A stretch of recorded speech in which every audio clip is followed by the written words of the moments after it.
गंगा महारानी का पावन चरित्र, गंगा का सुखमय चरित्र शिव महापुराण के इस भीतर श्रवण करने का जो सौभाग्य मिला है, शायद आस्था चैनल के जितने श्रोता भाई बहन हैं, यूट्यूब और फेसबुक के जितने श्रोता भाई बहन हैं, उनको मैं साधुवाद देता हूँ, धन्यवाद देता हूँ कि आपका जीवन सार्थक है जो आप इस गंगा महारानी की कथा को श्रवण के महीने में अपने ही घर में श्रवण कर रहे हैं।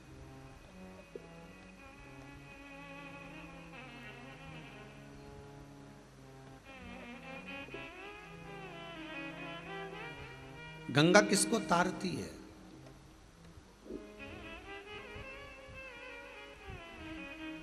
गंगा किसको सवारती है?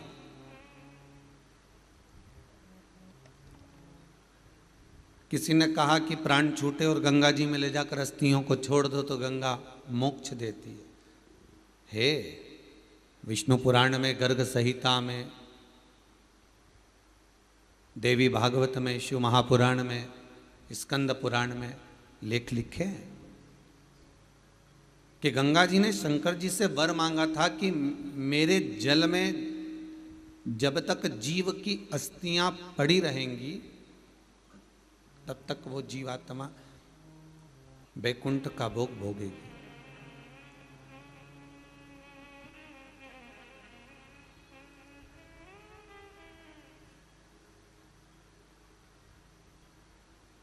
पर गंगा जी ने एक बात और कही है, शिव महापुराण में आपने श्रवण करा ना करा, पर एक बात और गंगा जी कह रही हैं कि मैं तार दूंगी, मैं पापी से पापी जीव का उद्धार कर दूंगी, मना नहीं है। वैसे भी तो भारत की भूमि तो पावन पावन नदियां सारी की सारी जितनी भी हैं ये भारत की भूमि पर है।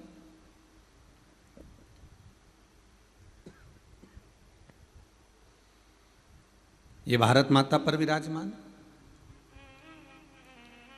सारे के सारे पावन तीर्थ इस भारत की भूमि पर विराजमान है।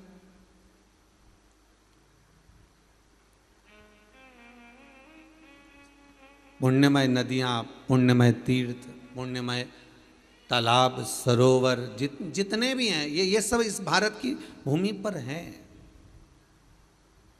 एक बात पहले कथा में कही थी, आपको शायद याद होगा, जितने लोग आस्था पर कथा सुन रहे हैं आप लोगों के ध्यान में होगा कि पहले कहा था विदेश में अगर कोई मरता है तो उसको डेड बॉडी कहते हैं कि ये मर चुका है, ये डेड बॉडी। पर भारत की भूमि पर अगर किसी ने पाप भी करा है ना, भारत की भूमि पर अगर किसी ने गलत काम भी करा, कोई चोर भी है, कोई वेश्यागामी भी है, कोई कामी भी है, कोई लोभी भी है, कोई तृष्णावान भी है, कोई अहंकारी भी है, कोई वासनावान भी है, भारत की भूमि पर अगर किसी ने कोई हत्या आदि करी भी दी है ना, कोई अगर जीव बेकार कर्म कर भी दिया है ना, तो भी भारत की भूमि पर अगर उसने प्राणों को त्यागा है तो उसके नाम के आगे लिखा जाता है स्वर्गवासी। बाकी के देश में लिखाता है क्या स्वर्गवासी? नहीं, बाकी के देश में कहीं पर लिखा नहीं होगा कि यह स्वर्गवासी है। पर भारत की भूमि पर कोई पाप भी कर दिया है, कोई बेकार कर्म भी कर दिया है, कोई गलत काम भी कर दिया है, तो भी लिखा होता है स्वर्गवासी।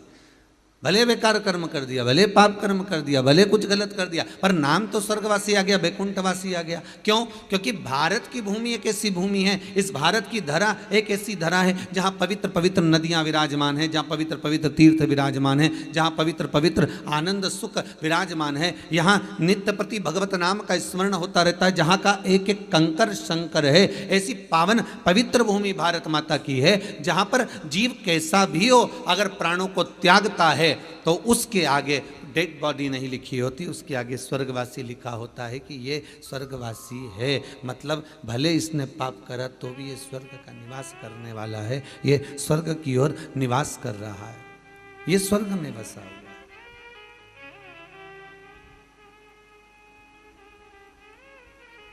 पवित्र भूमि,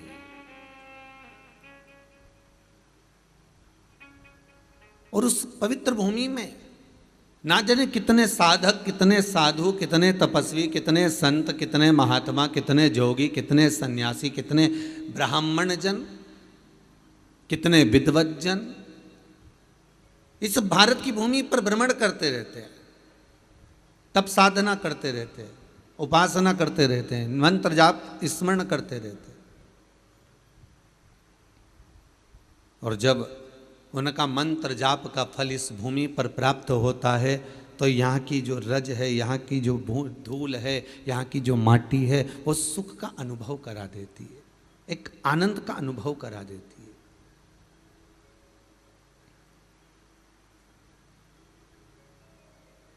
श्री भागीरथ बाबा गंगा जी को लेकर आए।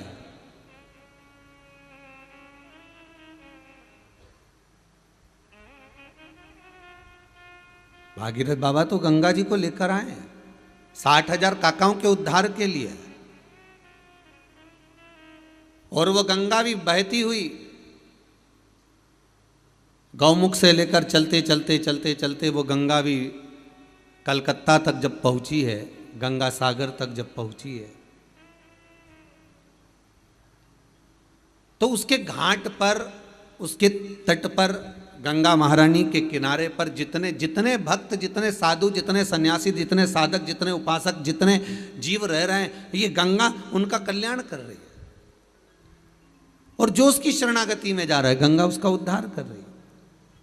और धन्यवाद दूंगा मैं विजय जी आपको, बोंडे परिवार को, सोनम विजय जी बोंडे परिवार को, कि बहुत बहुत साधुवादता है कि गंगा केवल उस घाट पर ही रह रही हैं, जीवों का आनंद दे रही है, और जो उसके चरणों में चले गया उसको आनंद प्रदान कर रही है। पर गंगा शिव महापुराण की कथा आपने कराकर ये संपूर्ण विश्व में, देश ही नहीं विदेश में भी जो इस कथा का आनंद सुख पा रहे हैं, इस कथा के माध्यम से श्रावण के महीने में ये गंगा लोगों के घर घर तक पहुंचा दी है आपने, उसके लिए बहुत बहुत साधुवाद, बहुत बहुत धन्यवाद।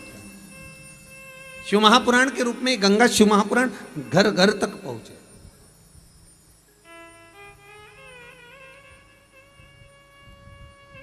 घर घर तक कुछ तिथियां होती हैं, जिन तिथियों में अगर आप रोज गंगा का जल शंकर को नहीं चढ़ा सकते तो शिव महापुराण कथा कहती है, स्कंद पुराण कहती है, विष्णु पुराण कहती है, गर्ग संहिता कहती है, गीता प्रोस गोरखपुर का कल्याण का गंगा अंक कहता है कि कुछ तिथियां भारत की भूमि पर ऐसी वर्णित है जिन तिथियों में भी गंगा का जल हम शिव को अगर एक बूंद भी समर्पित कर रहे हैं, गंगा का जल मात्र एक आधी चम्मच भी, आचमन जितना भी अगर हम शिव को समर्पित कर रहे हैं तो उसका सुख आनंदित है। जैसे पंचमी तिथि, नवमी तिथि, दशमी तिथि, एकादशी, प्रदोष, पूर्णिमा, अमावस्या, ये तिथियां हमारे यहाँ जो दी गई हैं, इन तिथियों में अगर हम गंगा का मात्र थोड़ा सा जल भी अगर जल के पात्र में डालकर गंगा जी का जल थोड़ा सा भी शिव के पास लेकर जा रहे हैं तो ये एक भाव अपने भीतर होना चाहिए कि आप केवल गंगा का जल साधारण शिव मंदिर में समर्पित नहीं कर रहे हो, आप गंगा का जल भले अपने घर से लेकर जा रहे हो और थोड़ा सा भी जल ले जाकर अगर शिव को समर्पित कर रहे हो तो तुम्हारे भीतर ये भाव होना चाहिए कि मैं गंगोत्री से जल भरकर सीधे रामेश्वर में ले जाकर गंगा के जल को समर्पित कर रही हूँ। श्रावण के महीने में या अन्य महीने में आप शिव को समर्पित कर रहे हैं, ये आपके भीतर एक भाव उत्पन्न होना चाहिए।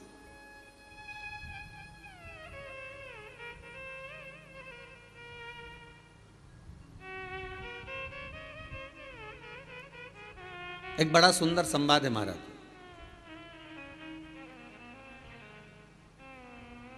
वही कथा फिर आ गई है जिसका हम वर्णन कर रहे हैं कि बोंडे परिवार इस गंगा जी को लेकर घर घर तक पहुंचा रहे, कथा वहां पहुंच रही है, ध्यान दीजिएगा थोड़ा। वहां गौमुख से निकली, गंगोत्री से निकली, चलते चलते चलते चलते वो गंगा सागर तक पहुंची है। हरिद्वार, ऋषिकेश, प्रयागराज सब जगह से निकलती हुई चली गई है, पर केवल वहीं तक नहीं, जन जन तक।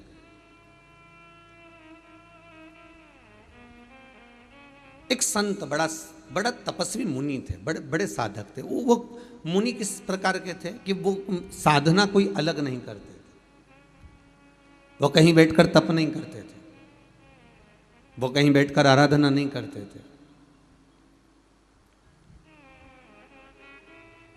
तो फिर गुरुदेव आप कह रहे हो कि मुनि है, तपस्वी है, साधक है, उपासक है, और आप एक तरफ से कह रहे हो कि ना तो वो तप कर रहा है, ना वो साधना कर रहा है, ना बैठकर कोई यज्ञ कर रहा है, ना कोई बैठकर अनुष्ठान कर रहा है।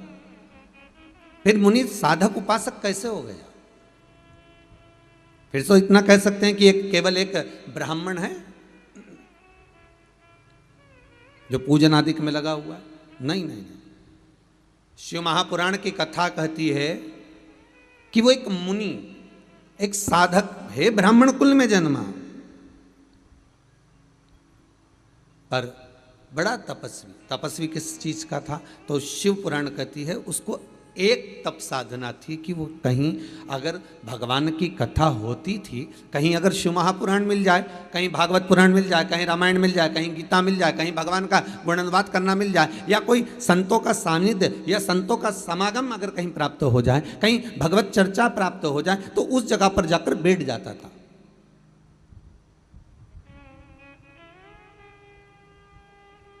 एक भगवान की कथा में जाकर बैठना भी एक तपस्वी का भाव है, एक साधक का भाव है, एक साधना है, एक आराधना है, एक तप है, एक भगवान को प्राप्त करने का, भगवान को अपने भीतर उतारने का एक स्थान है।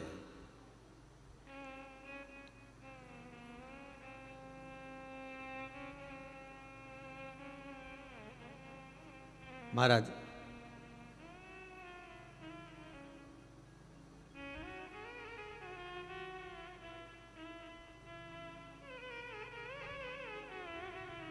काशी में ढूंढा तुझे, उज्जैनी में पाया है,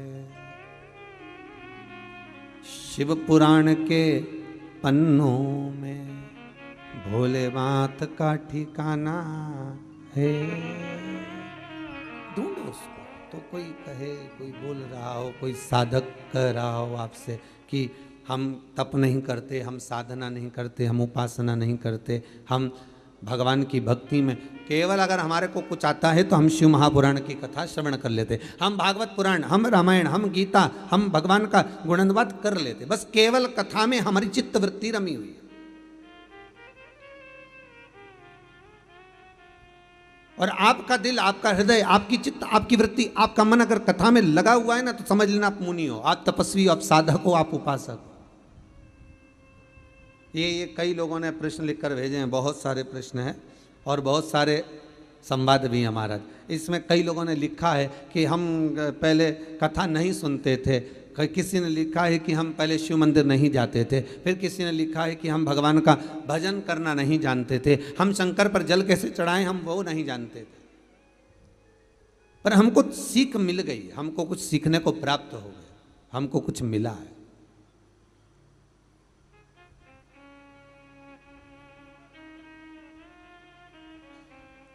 हमको कुछ मिल गया उससे, शिव महापुराण से हमको कुछ प्राप्त हो गया, और ऐसा प्राप्त हुआ है, ऐसा सुख प्राप्त हुआ है, ऐसा आनंद प्राप्त हुआ है कि वो फिर हमारी हृदय में, हमारी चित्त में, हमारी वृत्ति में वो समा गया, वो हमारे भीतर उतर गया। वो मुनि नहीं है, वो तपस्वी नहीं है। ना उसने बैठकर कोई साधना करी है, ना उसने बैठकर कोई तप करा है, ना उसने बैठकर कोई साधना करी, ना तप करा, ना साध्या, कुछ भी नहीं करा, फिर भी उसको मुनि कहा गया, फिर भी उसको तपस्वी कहा गया, फिर भी उसको साधक कहा गया। कारण क्या था? बस एक कारण था कि जहां कथा होती थी वहां चले जाता था।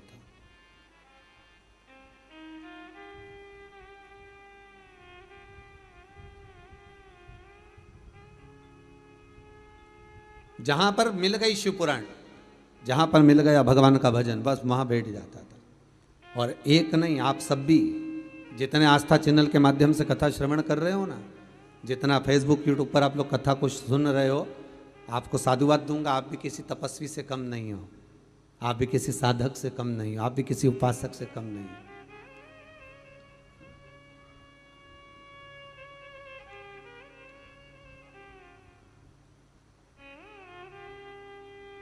3 घंटा एक आसन से एक जगह बैठकर कथा का रस स्वादन जरा करिए, कथा को जरा अपने भीतर उतारिए, और चित्त को, वृत्ति को, मन को, हृदय को, दिल को भगवान में जरा लगा कर रखिए, थोड़ा रमा कर रखिए, तो आप तपस्वी ही कहलाओगे, आप साधक ही कहलाओगे, आप उपासक ही कहलाओगे।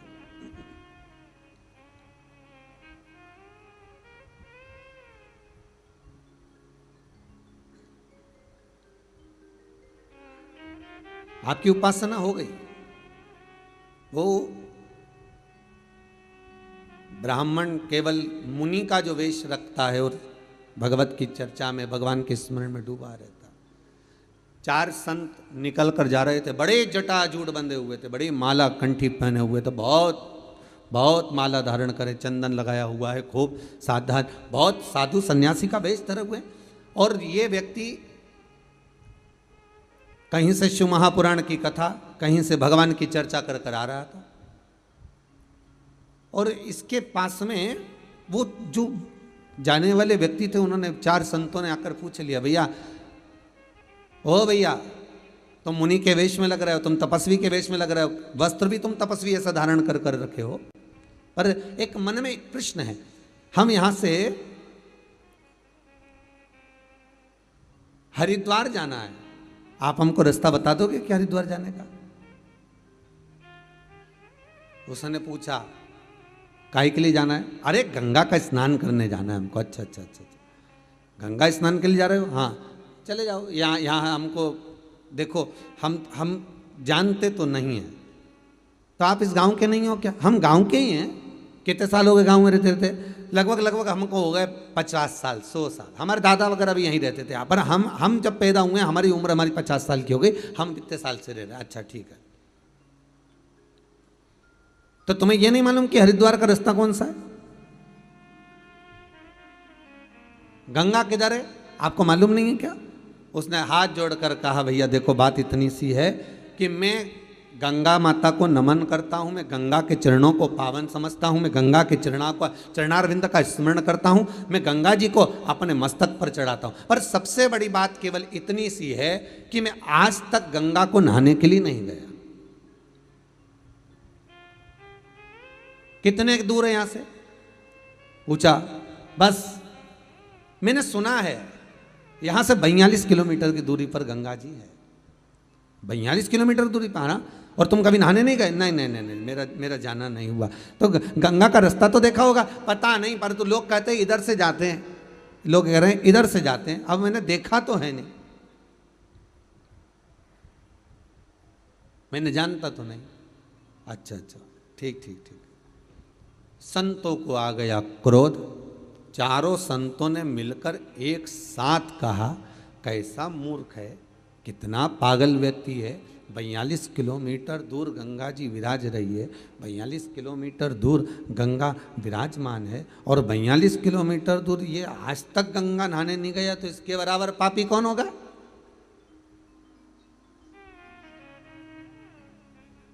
आज तक जो गंगा के घाट पर नहीं पहुंचा, आज तक जो गंगा जी के नजदीक तक नहीं पहुंचा, तो इसके बराबर पापी और कौन होगा?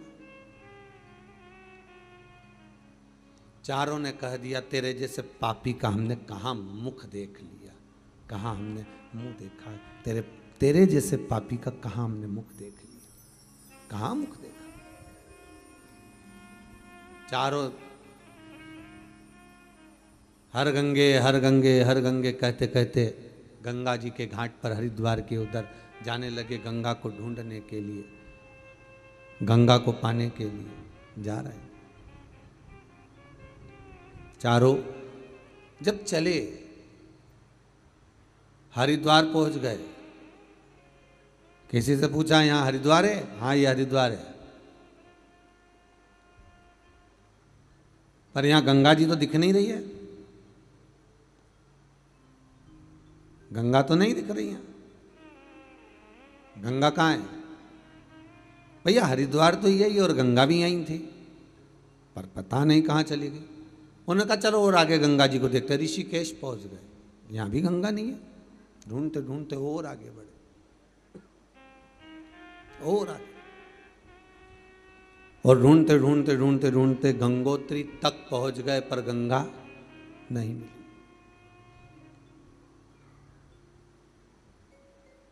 गंगोत्री में जाकर इन्होंने किसी तपस्वी से पूछा, यहाँ गंगा है? हाँ ये गंगोत्री है, ये गंगोत्री है, यहाँ तो गंगा रहती है। तो हमें तो गंगा दिख नहीं रही है, कहीं गंगा नजर आ नहीं रही है। फिर गंगा गई कहाँ? पता नहीं। तपस्वी से पूछा कि गंगा कहाँ है? तो तपस्वी बोलते गंगा तो यही है, पर हमको लगता है कि तुम 4 संतों ने ज्ञान गंगा का अपमान कर दिया, किसी मुनि का, तपस्वी का, साधक का, उपासक का तुम अपमान कर कर आए। और उस तपस्वी का तुमने जो अपमान करा है, उस मुनि का जो तुमने अपमान करा है, उस मुनि के अपमान के तक तुमको गंगा का दर्शन नहीं मिल रहा।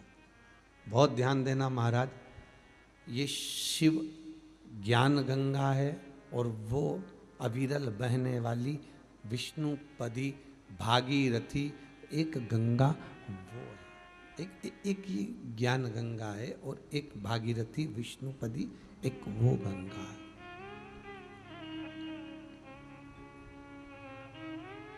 दोनों में अंतर है। कभी आपके भीतर ये गम नहीं होना चाहिए, कभी आपके भीतर ये भाव नहीं उत्पन्न होना चाहिए कि मैं गंगा नहीं गया। अगर जो शिव महापुराण की कथा में रमे हुए हैं ना, जो शंकर की कथा को रोज प्रतिदिन श्रवण कर रहे हैं, भगवान की भक्ति को जो धारण कर रहे हैं, भगवान की कथा को जो नित्य श्रवण कर रहे हैं, उनके भीतर ये भाव जागृत होना चाहिए कि गंगा मेरे से दूर नहीं, गंगा मेरे करीब में है।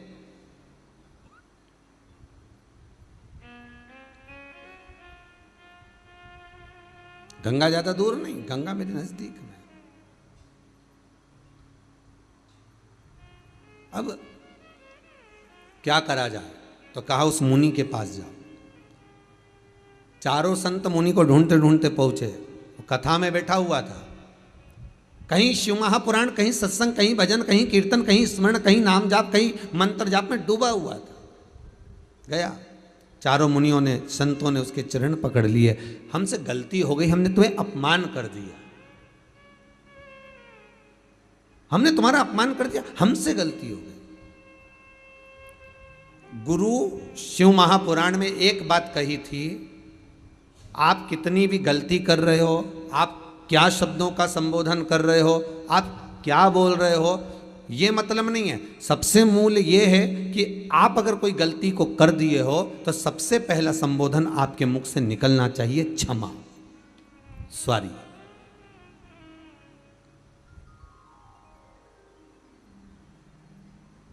एक बात आपको कही थी गुरु महिमा में कि घर से जब निकला करो ना, तो भगवान देव अधिदेव महादेव का नाम लेकर श्री शिवाय नमस्तुभ्यम।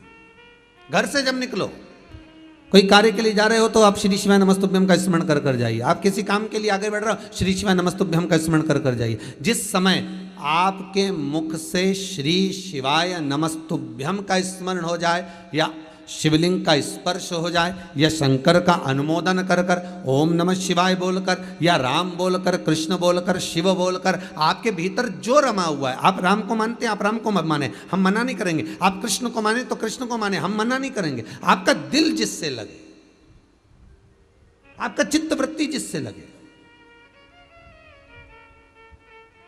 अरे मन कर रहा है तुम्हारा चाउमीन खाने का और कोई तुमको पानी पतासा खिला दे तो नहीं, हम तो आपको पानी पतासा ही खिलाएंगे चाहे कुछ भी हो जाए। हम चाउमीन माउमीन नहीं खिलाएंगे, बस बात खत्म तो खत्म। आपका मन हो तो खाइए। तो आपके मन में क्या होगा बताओ? बड़ी मुश्किल से तो होटल लेके गए हैं, मैं 3 दिन से प्राण खा रही है ना कि चलो चलो होटल, चलो चलो भोजन करेंगे, चलो चलो, और लेके भी आए तो अब अपने हमारे मन का ना खिला रहे, और मालूम पड़े पानी पतासा खिला दिया। पानी पतासा भी कितना खिलाया, वो गुपचुप, वो गोलगप्पे कितने खिलाए, तो के इसको बस केवल 4 दे देना हो, केवल 4, ओनली 4, इससे ज़्यादा नहीं। अब उसके मन में आया, बताओ इतनी दूर लेकर आया, एक तो इतनी दूर लेकर आया, होटल में लाया, भोजन कराता, कोई अच्छा अच्छा जो सामग्री वो खिलाता, पर केवल होटल वाले से इसको 4 गोलगप्पा देना बस, इससे ज़्यादा मत दे। और पत्नी ने कहा कि तुम 4 ही क्यों खिला रहे हो? तो पति बोला एक तेरी बचपन का, एक जवानी का, एक अधेड़ी का और एक बुढ़ापे का, खत्म काम, एक कई बार में 4 में निपटा दिए, केवल 4। अब हम आपसे कह दें कि आप शंकर का भजन करो, हम आपसे कह दें आप शिव का स्मरण करो, और आपका दिल कृष्ण में लगा हो, आपका दिल राम में लगा हो, आपका दिल भवानी में लगा हो, हम मना नहीं करेंगे। आपका दिल, आपकी चित्त, आपकी वृत्ति जिस समय लगी हो।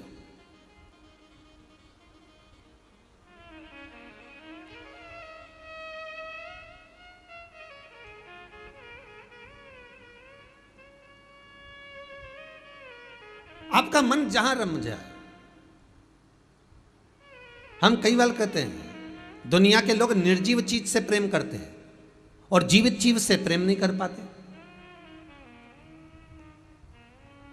निर्जीव चीज से कितना प्रेम करते हैं ये दुनिया के लोगों को मालूम है। जितने लोग आस्था पर कथा सुन रहे हो, जितने कथा को श्रवण कर रहे हो, जितने मोबाइल पर सुन रहे हो, फेसबुक यूट्यूब पर सुन रहे हो, आप भी निर्जीव चीज से ज्यादा प्रेम करोगे, जीवित चीज से नहीं।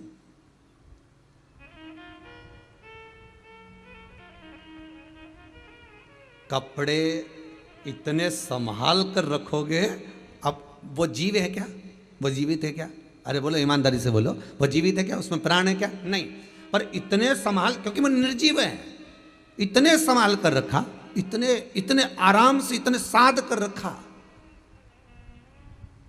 वो नकली सी ज्वेलरी, उसको भी रुई से ढककर, रुई में फंसाकर, ऐसा डब्बा में, प्लास्टिक के बढ़िया बॉक्स में, वो भी तो निर्जीव है। अब ये भी जाने दो, अच्छा तुम तो घर में आ जाओ, और घर में जब पोछा लगाएगी तो ऐसा लगाएगी, निर्जीव चीज। अब वो पत्थर बोलता है क्या? निर्जीव।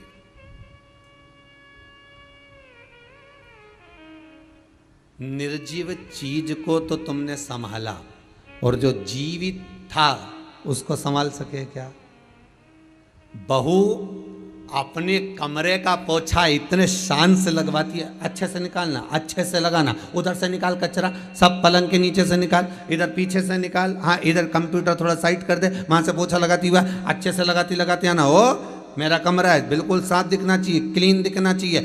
इतनी निर्जीव चीज को संभाल कर रख रही है, और सास से 2 शब्द बोल दिए जो जीवित थी।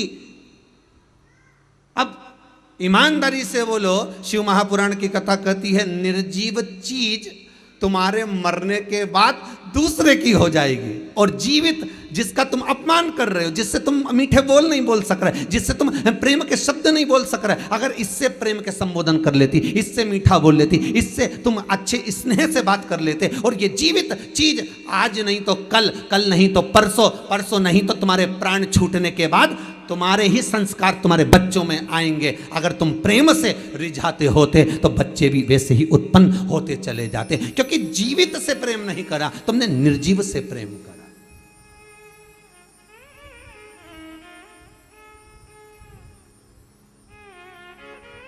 भोजन करने के बाद बर्तन भी साफ कर कर रखे तो निर्जीवन, तो दिल तो साफ करते।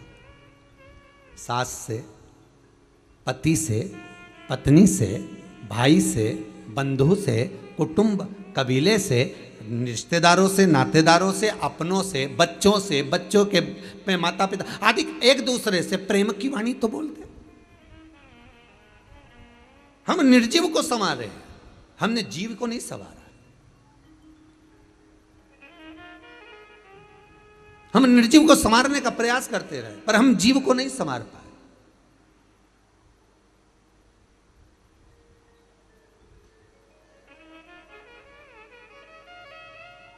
कई लोग हमसे कहते हैं गुरुजी जरा हमारे साथ चलकर हमारा घर तो देखिए कितना जोरदार है। हमने कहा बहुत बढ़िया साहब। अब ईमानदारी से बोलो, घर जोरदार होने से क्या हो, वो में रहने वाला मनक जोरदार होना चाहिए ना। उसमें जो निवास कर रहा है, उसमें जो रह रहे हैं, उसमें जो परिवार के सास हो, ससुर हो, बहू हो, बेटा हो, कुटुंब हो, कबीला हो, माता हो, पिता हो, बच्चे हों, बच्चियां हों, इनको देखा जाए। पहले के रिश्तों में और आज के रिश्तों में बस यही अंतर है महाराज जी,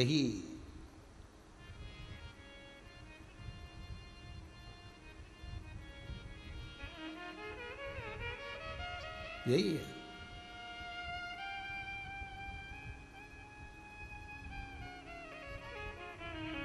पहले के अगर रिश्ता कैसा होता है, संबंध कैसा होना चाहिए, रिश्ता कैसा होना चाहिए, सीखना है तो ताले और चाबी से सीखो। संबंध अगर देखना है तो ताला चाबी, तुम रोज घर में ताला लगाते हो, रोज चाबी लेकर कमर में जाते हो, रोज पर्स में डालकर चाबी लेकर जाते हो, रोज जेब में डालकर चाबी लेकर जाते हो, कहीं ना कहीं तो लगाते होगे, दुकान में लगाते हो, साइकिल में लगाते होगे, गाड़ी में लगाते होगे, ताला तो लगाते होगे। तो अगर संबंध सीखना है, रिश्तेदारी सीखना है, संबंध कैसा होना चाहिए, अगर ये सीखना है तो एक बार ताला और चाबी से सीखिए। संबंध किसको कहते हैं, ये ताला चाबी बताएगा। टूट जाता है ताला पर दूसरी चाबी से खुल नहीं पाता, चाबी वही लगती है जो उसमें लगती आई। और अगर चाबी लगाना, चाबी घूम गई, दूसरी लगाना तो उसको बनवाना पड़ेगा, वैसी की वैसी, तुम दूसरी लगाते जाओ, खोलेगा नहीं। संबंध ऐसा होना चाहिए कि किसी के कहने पर, भड़काने पर, शब्दों के संबोधन पर, आड़ा टेढ़ा बोलने पर, गलत सीख देने पर, वो कितनी चाबी लगाए पर ताला नहीं खुलना चाहिए। चाबी वही लगे जो श्रेष्ठ हो, चाबी वही लगे। कोई कितना ही अपशब्द बोले, कितना ही ताना दे, कितनी गालियां दे, कितना ही आड़ा टेढ़ा बोले, हमें नहीं समझ।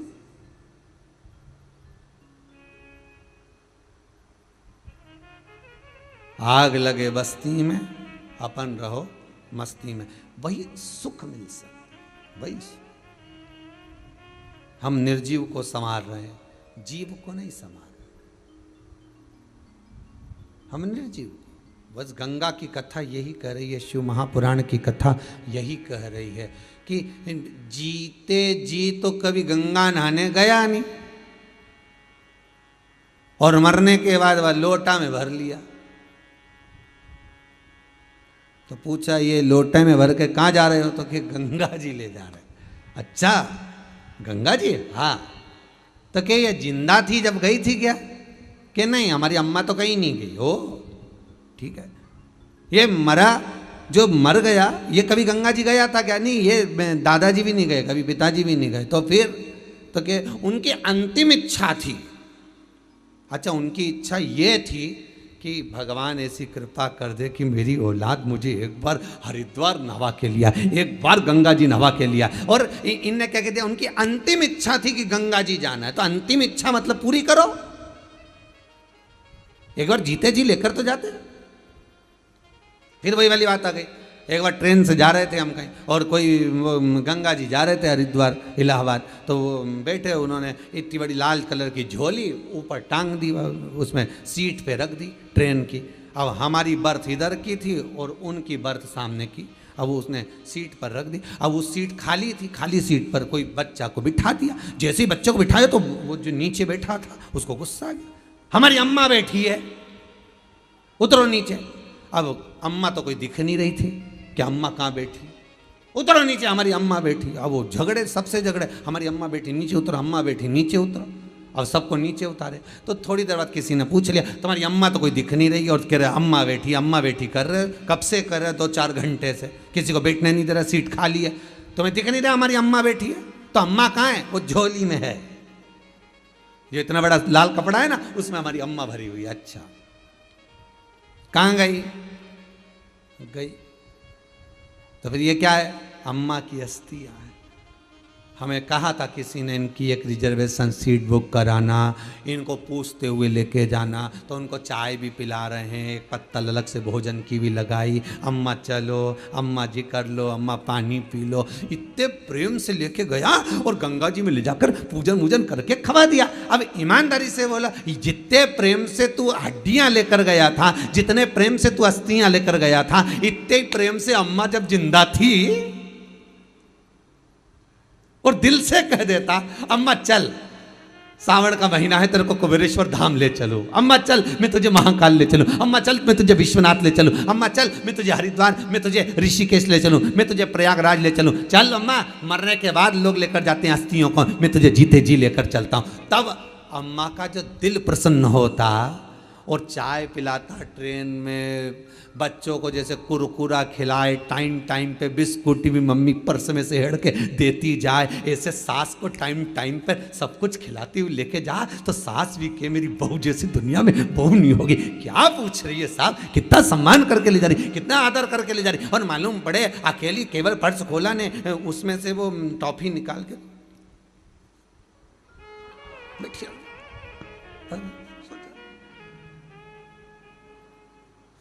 सास ने पूछा, क्यों रही, मुंह में क्या है, ऐसे कुतर कुतर कर रही है।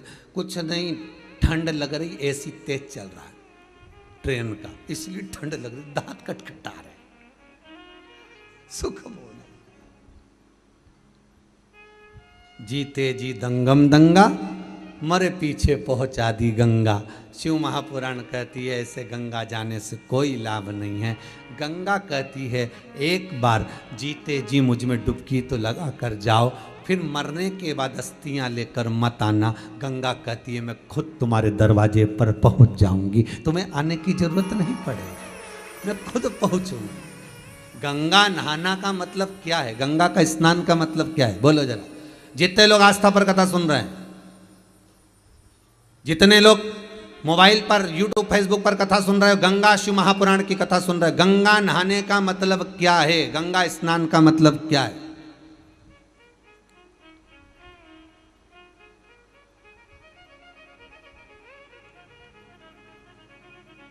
नहाने का और स्नान में अंतर क्या है? पहले भी एक बार कहा, नहाने और स्नान में अंतर क्या? आप लोगों में से कितने लोग हैं जो स्नान कर कर आए? जितने लोग टीवी पर कथा सुन रहे हो, आप लोगों ने आज स्नान करा कि नहीं करा? और जितने लोग जहाँ जहाँ मोबाइल पर कथा सुन रहे हो, दिल से बोलना, आप लोगों में से किसी ने स्नान करा कि नहीं करा? तो आप लोग मुंडी हिला कर कहोगे हमने तो स्नान करा साहब। है, पर स्नान और नहाने में अंतर है रे बाबू, स्नान और नहाने में अंतर है। नहाना किसको कहा गया? वॉशरूम में गए, शैम्पू लगाया, साबुन लगाया, डब्बा भर पानी डाल लिया, इसको कहते हैं नहाना। ये तो आप लोगों ने करा होगा, इसको स्नान नहीं कह सकते। शिव महापुराण में इसको स्नान नहीं कहा गया, इसको स्नान का संबोधन नहीं कहा गया, इसको तो कहते हैं नहाना। बाथरूम में गए, स्नान इसको नहीं कहेंगे कि आपने डब्बा भर के पानी डाल लिया, आपने वो साबुन लगा लिया, आपने थोड़ा सा सर्फ लगाया, आपने जो शैम्पू लगाया, इसको इसको इसको स्नान नहीं कर सकते, इसको नहाना कहते हैं। ब्राह्मण जब पूजन कराने बैठता है, ब्राह्मण जब कर्मकांड करने बैठता है, ब्राह्मण जब जजमान को सामने बिठाता है तो कहता है स्नान कर कर आइए। ब्राह्मण ने यह नहीं बोला कि नहा कर आइए, ब्राह्मण संबोधन कहेगा कि स्नान कर कर आइए, नहा कर नहीं, स्नान कर कर। नहाना सरल है, स्नान करना कठिन है। स्नान किसको कहा गया? शिव महापुराण की कथा कहती है स्नान किसको कहते हैं। 3.5 करोड़ रोम छिद्र ये मनुष्य के शरीर पर हैं। ये जितने रोम हैं मनुष्य के शरीर पर, ये 3.5 करोड़ हैं। शिव महापुराण की कथा कहती है एक दिन में जिसके मुख से 3.5 करोड़ बार भगवान का नाम निकल जाता है, समझ लेना उसका स्नान हो जाता है, उसका स्नान हो गया। अब आप में से कितने लोग हैं जो स्नान करके आए? ईमानदारी से बोलो। 3.5 करोड़ बार जिसने भगवान का नाम लिया, 3.5 करोड़ बार जो भगवान का नाम का उच्चारण करे, 3.5 करोड़ बार जिसके मुख से भगवान का नाम निकल गया हो, तो उसका स्नान हो गया। तो फिर क्यों कहा गया स्नान और नहाने में अंतर? तो क्यों कहते हैं संत, क्यों कहते हैं साधु, क्यों कहते हैं तपस्वी, साधक, उपासक, कथाकार? बार बार आपसे क्यों कहते हैं कि जहां कथा हो रही हो, चाहे टीवी पर चल रही हो, चाहे मोबाइल पर चल रही हो, चाहे कुबेरेश्वर धाम में चल रही हो, कथा जहां हो रही हो, कथा जहां सुनने को मिल रही हो, वहां थोड़ी देर बैठकर कथा का रसस्वादन करिए, वहां बैठकर कथा सुनिए। क्यों कहा जाता है? उसका कहने का कारण केवल इतना सा है कि जब आप कथा सुनने के लिए बैठते हो, 3.5 करोड़ रोम छिद्र इस मनुष्य के शरीर में है, रोमावली इस मनुष्य के शरीर में है। जब व्यक्ति कथा सुनने के लिए बैठता है और ब्राह्मण जन, साधु जन, तपस्वी जन, साधक, उपासक जब कथा कहते हैं, उनके मुख से जो शब्द बहते हैं, उनके मुख से जो शब्द निकलते हैं, कथा का रसास्वादन जो निकलता है, ये 3.5 करोड़ रोम छिद्रों में समाता है और व्यक्ति का स्नान अपने आप हो जाता है। उसको जपने की भी जरूरत नहीं पड़ती, मात्र उसने सुना, उसमें उसका कल्याण हो गया। नहाना और स्नान अंतर है। कर्मकांडी ब्राह्मण, कभी विद्वान ब्राह्मण, कभी साधु जन, आचार्य जन, शास्त्री जन, कभी विद्वत जन, जितने ब्राह्मण इस भारत की भूमि पर आपको मिलेंगे, जब बाहर मिलेंगे, जो भी कहेंगे तो एक ही बात कहेंगे, जाकर स्नान करिए आइए, पूजन पे बैठ जाइए, जाओ स्नान कर आओ, अभिषेक पे बैठिए। नहाने का नहीं बोलेंगे, स्नान का बोलेंगे। स्नान का मतलब है कि जाओ थोड़ी देर भगवान का भजन गाओ, भक्ति को अपने भीतर उतारो। जब भक्ति भीतर उतर जाएगी तो पूजन करने जब बैठोगे तो आप रूप सुख का अनुभव, सुख का आनंद प्राप्त हो जाएगा अपने आप।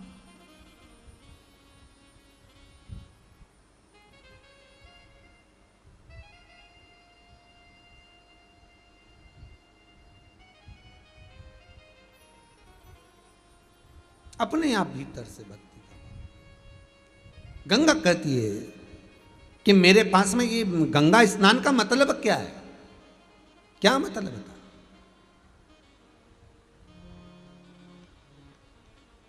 अरे विचार करो जरा, सुदामा जी भगवान कृष्ण के यहां जा रहे हैं, श्रीमद् भागवत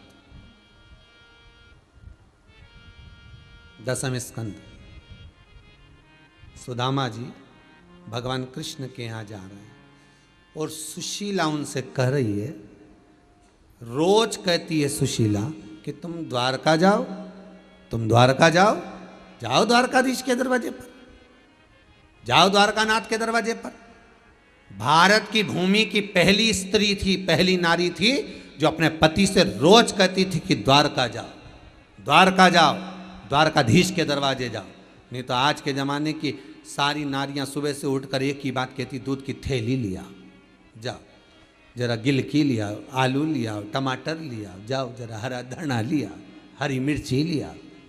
पर कोई नारी नहीं कहती कि जाओ द्वारका जाओ, जाओ बद्रीनाथ जाओ, जाओ दर्शन करने जाओ, जाओ शंकर की कथा में जाओ, जाओ भगवान का स्मरण करो। पर पहली नारी थी सुशीला जो अपने पति सुदामा से रोज कहती, उठते से ही कहती थी, जाओ द्वारका जाओ, जाओ द्वारका जाओ, जाओ द्वारका जाओ। सुबह से लेकर शाम तक 50 बार कहती थी द्वारका जाओ, द्वारका जाओ। मार्ग बताती है कि द्वारका जाओ। और जब सुदामा जाने लगे द्वारका, आज मन में आ गया कि मैं द्वारका जा रहा हूं, तो सुशीला कहती, रुक जाओ, कुछ लेकर जाओ, कुछ लेकर जाइए, मैं लेकर आती हूं। और सुशीला जो चावल पड़ोसन से मांग कर लाई थी, सुशीला ने अपना पल्लू फाड़कर उस चावल को अपने पल्लू में बांधकर उसको लपेट कर अपने पति को दिया और पति बाजू में दबाकर फिर लेकर गया। तो सुदामा जी ने चावल कृष्ण को क्यों दिए? किससे?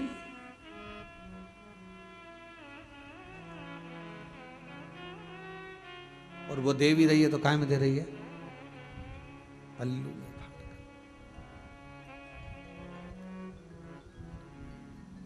और भगवान के नैनों में जल भरा हुआ था। जब मेरे लाडले ठाकुर कृष्ण ने तंदुल को निकाल कर जब फाका था, वस्त्र, वो वस्त्र नीचे रख दिया था, जिसको जामवंती ने उठा लिया था। जामवंती उस वस्त्र को लेकर जब बैठी हुई थी, रात्रि के समय पर भगवान कृष्ण सुदामा के चरण जब दबाकर जामवंती के कक्ष में पहुंचे थे, तो जामवंती उस वस्त्र को लेकर बैठी थी, जिस वस्त्र में सुदामा जी चावल लेकर आए थे, क्योंकि चावल तो खा लिए गए थे।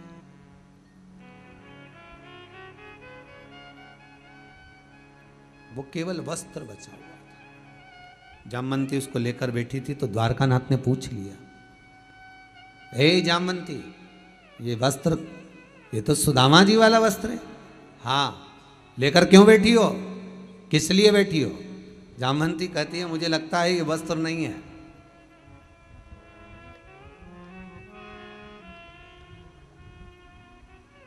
एक पहले लोग इतना बड़ा कोरसा, इतना बड़ा कार्ड छपवाते थे, आपने देखा होगा, उसमें उनका नाम लिखा रहता था, श्रीमान ये, एड्रेस लिखा रहता, ईमेल आईडी लिखी रहती, यूट्यूब लिखा रहता, ये लिखा रहता, उसमें उसका फ़ोटो बना रहता, हमारा काम धंधा ये है, हम ये काम करते हैं, हमारा ये विजिटिंग कार्ड है।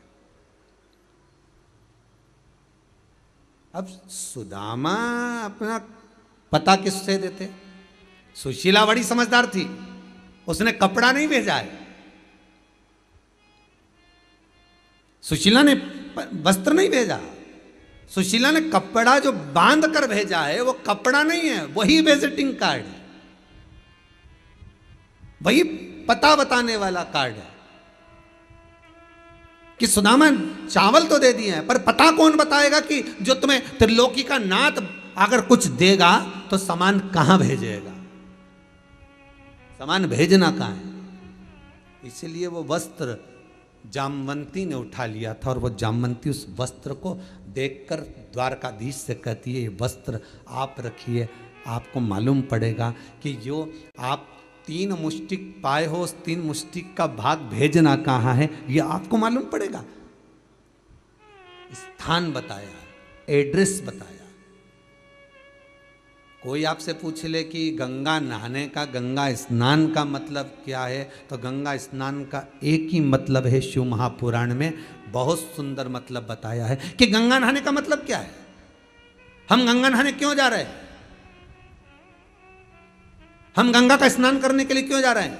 जीते जी गंगा नहाने का शास्त्र प्रमाण क्यों देता है कि गंगा जाओ तो जीते जी नहाओ, मरने के बाद अस्थियां बाद में भेजते रहना, और कोई जाए चाहे ना जाए पर एक बार तुम जीते जी गंगा का डुबकी लगा कर आओ। क्यों कहते हैं? उसका कारण केवल गंगा नहाने का मतलब, गंगा स्नान का मतलब कोई साधारण नहीं, गंगा स्नान का मतलब है कि जब हम पहली डुबकी गंगा जी में लगाते हैं तो अपने घर का परिचय, अपने घर का एड्रेस गंगा जी को देकर आ जाते हैं कि अब मैं आऊं ना आऊं, परिवार आए ना आए, कोई अस्थि लाए ना लाए, पर गंगा मैया तेरा जीते जी मैंने स्नान कर लिया है, मेरा एड्रेस अब तुझ में आ गया है, तेरे पास आ गया है। अब मेरे जब प्राण छूटे, मुख में कोई गंगा का जल दे ना दे, कोई तुलसी का दल दे ना दे, पर जिस समय मेरे प्राण छूटे उस समय पर ये जो मैंने स्नान करा है इसका फल मुझे तब मिलना चाहिए, उस समय प्राप्त होना चाहिए जब मेरे प्राण छूट रहे हो।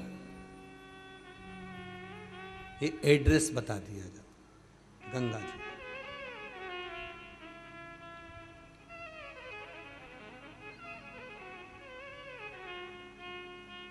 ये एड्रेस है कि आपको यहाँ आना है, आपको यहाँ पहुँचना है। महाराज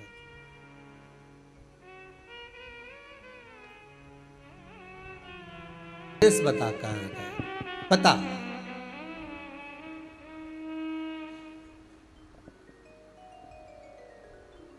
आपने एड्रेस बता दिया, आपने पता बता दिया।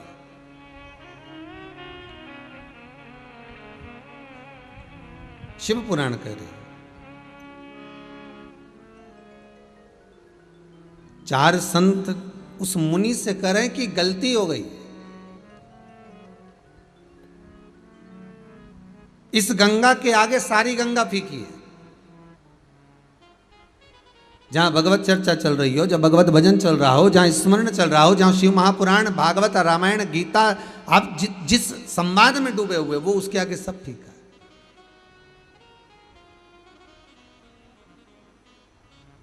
सब ठीक है। महाराज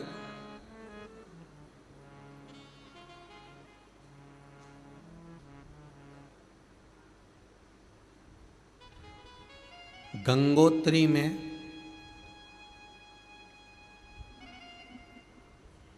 आप लोग गए होंगे, कई लोग गंगोत्री, बद्रीनाथ के जो 4 धाम हैं, यमुनोत्री, गंगोत्री, केदार और बद्रीनाथ, उन 4 धाम में से एक धाम का स्मरण अगर हम करें, गंगोत्री का,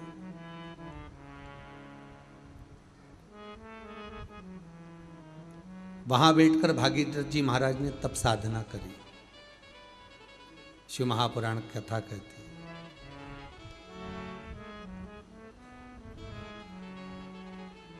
क्या गलती हो गई थी?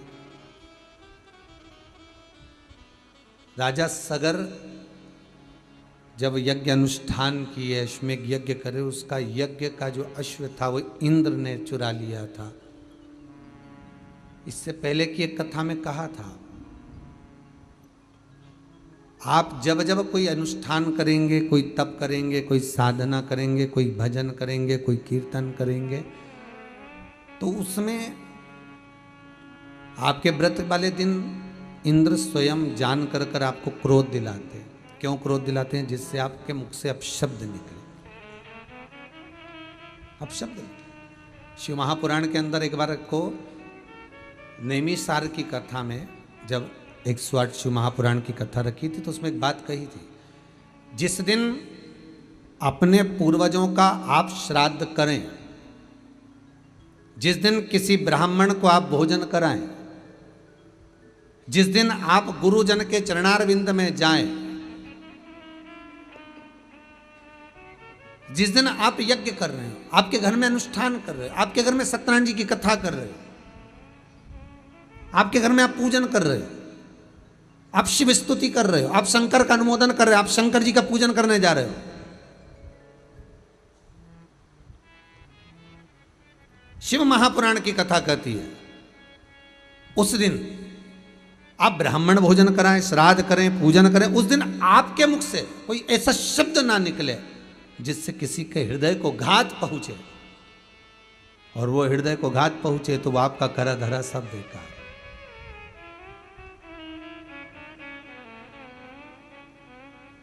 पहले भी काज फिर कहते हैं, आप मंदिर में अगरबत्ती लगाएं ना लगाएं, आप मंदिर में दिया जलाएं ना जलाएं, आप मंदिर में चंदन लगाएं ना लगाएं, आप भगवान को जल चढ़ाएं ना चढ़ाएं, आप भगवान को पुष्प चढ़ाएं ना चढ़ाएं, पर इतना बात जरूर याद रखना कि आप इन सब चीज से बढ़कर है कि किसी का दिल ना दुखाए।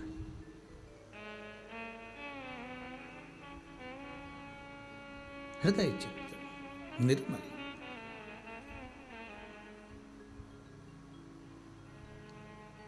ये चित्तवृत्ति निर्मल हो, फिर जो सुख मिलेगा, वो आनंद जो मिलेगा, वो अलग ही रहेगा, अलग। संत तुकाराम जी का चरित्र याद आ गया। एक सेठ जी गंगा नहाने गए, खूब सारा सामान लेकर गए, खूब लड्डू पेड़ा गुलाब जामुन इमरती भजिया पकोड़ा कड़ी पुड़ी सारी सामान, खूब सोना चांदी हीरा मोती सब ले गए, गंगा नहाने के लिए गए, खूब बांटा, खूब बांटा, और गंगा नहाए बाहर निकले तो घाट पे आके खूब गालियां दी, जिन जिन को दान दिया उनको खूब खूब गाली दी। पंडित लोग भी लिए थे, कुछ ब्राह्मण, कुछ साधु, कुछ सन्यासी, घाट पे तो यही रहेंगे और कौन रहेगा। जिन जिन गरीबों को दिया, भिखारी को दिया, भिक्षुक को दिया, ब्राह्मण आदि को दिया, जो जिसको दिया सबको गालियां दी खूब। संत तुकाराम जी बैठे बैठे देख रहे थे। तुकाराम जी ने पूछ लिया सेठ जी के पास आकर, क्यों क्यों सेठ जी, तुम तो गंगा नहाए थे, सबको खूब दान दे रहे थे, सारे पूरे हरिद्वार के लोग बोल रहे खूब दान दिया, सेठ जी ने खूब दान दिया, और आप गालियां दे रहे हो। तो सेठ जी बोला गाली नहीं दो तो क्या करूं। एक महाराज जी ने कहा था मेरे शरीर में रोग हो गया, तो महाराज जी बोले तो खूब दान करना, और दान करने के बाद गंगा जी में डुबकी लगा लेना, बिल्कुल सही हो जाएगा। तो फिर गाली काय को दे रहा हूं। सेठ जी बोले मैं तो सही नहीं हुआ, पूरा शरीर वैसा की वैसा ही है, दान अलग चले गया लाखों रुपए का, और शरीर वैसा की वैसा ही। अरे सेठ जी, गुरुजी ने कहा था कि गंगा का स्नान करना, दान करना, पुण्य करना, सब अच्छा हो जाएगा, तो हो जाएगा। नहीं है, बताओ, लाखों रुपए का दान करवा दिया गुरुजी ने, और शरीर तो सही नहीं हुआ। एक बार और गंगा नहाया, सेठ जी से तुकाराम जी ने कहा, और सेठ जी फिर गए गंगा नहाने के लिए, हो एक बार और प्रैक्टिकल करने देख लो। प्रैक्टिकल करने में क्या जा, फिर नहाने के लिए गए। जैसे ही नहाने के लिए गए, तुकाराम जी इनके ऊपर चढ़ गए, इनने लगाई डुबकी और तुकाराम इनकी कंधे पर बैठ गए, दबाए नीचे से सेठ जी का गला, और सेठ जी पानी के अंदर, ओ खूब। अब तो सेठ जी के प्राण छूटने लगे पानी के अंदर। सेठ जी चिल्लाए, भगवान बचाओ, भगवान बचाओ, अंदर ही अंदर स्मरण कर रहे, हे भगवान अब तो मरा, हे भगवान अब तो मरा, अब तुम ही बचा सकते हो। और सेठ जी ने पुकारा, तुकाराम जी नीचे उतरे। सेठ जी की बड़ी मुश्किल से सांस में सांस आई, पानी में से घबरा के बाहर निकले, सीधे घाट पे भाग गए। घाट पे भागे और जाकर देखा तो अब शरीर बिल्कुल सही हो गया, एकदम बढ़िया। सेठ जी ने तुकाराम जी से पूछा, तुम कौन? तुकाराम जी बोले, हम तो यहीं घाट पे रहते। अच्छा अच्छा, बताओ वो महाराज सही नहीं कर पाया और तुमने 2 मिनट में सही कर दिया। तुकाराम जी बोले, मैंने सही नहीं करा, सही उसी महाराज ने करा था। बात इतनी सी थी, महाराज जी ने कहा था दान करने के बाद गंगा में स्नान करना, दिल से करना, प्रार्थना कर कर करना, विनय से करना और हृदय और विश्वास से करना। जब विश्वास से गंगा नहाओगे तो शरीर ठीक हो जाएगा। महाराज ने इतना कहा था, पर तूने दान भी करा, सब कुछ करा, पर तूने जो गंगा स्नान करा ना वो विश्वास से नहीं करा। तू नहाया जरूर, महाराज जी ने कहा तो नहा लो, पर तेरे अंदर को भाव जागृत नहीं होता, वो विश्वास। पर जिस समय तू गंगा में नहाने दूसरी बार गया और मैंने तेरा गला दबाया और तुझे घबराहट हुई तो तुझे लगा अब तो मर ही जाऊंगा, तब तूने भगवान को पुकारा। जैसे हाथी का पांव मगर ने पकड़ा था, हाथी रोज भगवान को पुकारता था क्या? नहीं, पर जब पाँव को पकड़ा और पुकारा तब भगवान सामने आए। जब हम जाकर दिल से पुकारेंगे तब तो देवाधिदेव महादेव हमारे सामने प्रकट होगा कि भगवान आओ, बहुत दुखी हूँ, हृदय से कहती हूँ, बहुत तकलीफ है मुझे, बहुत दुख है।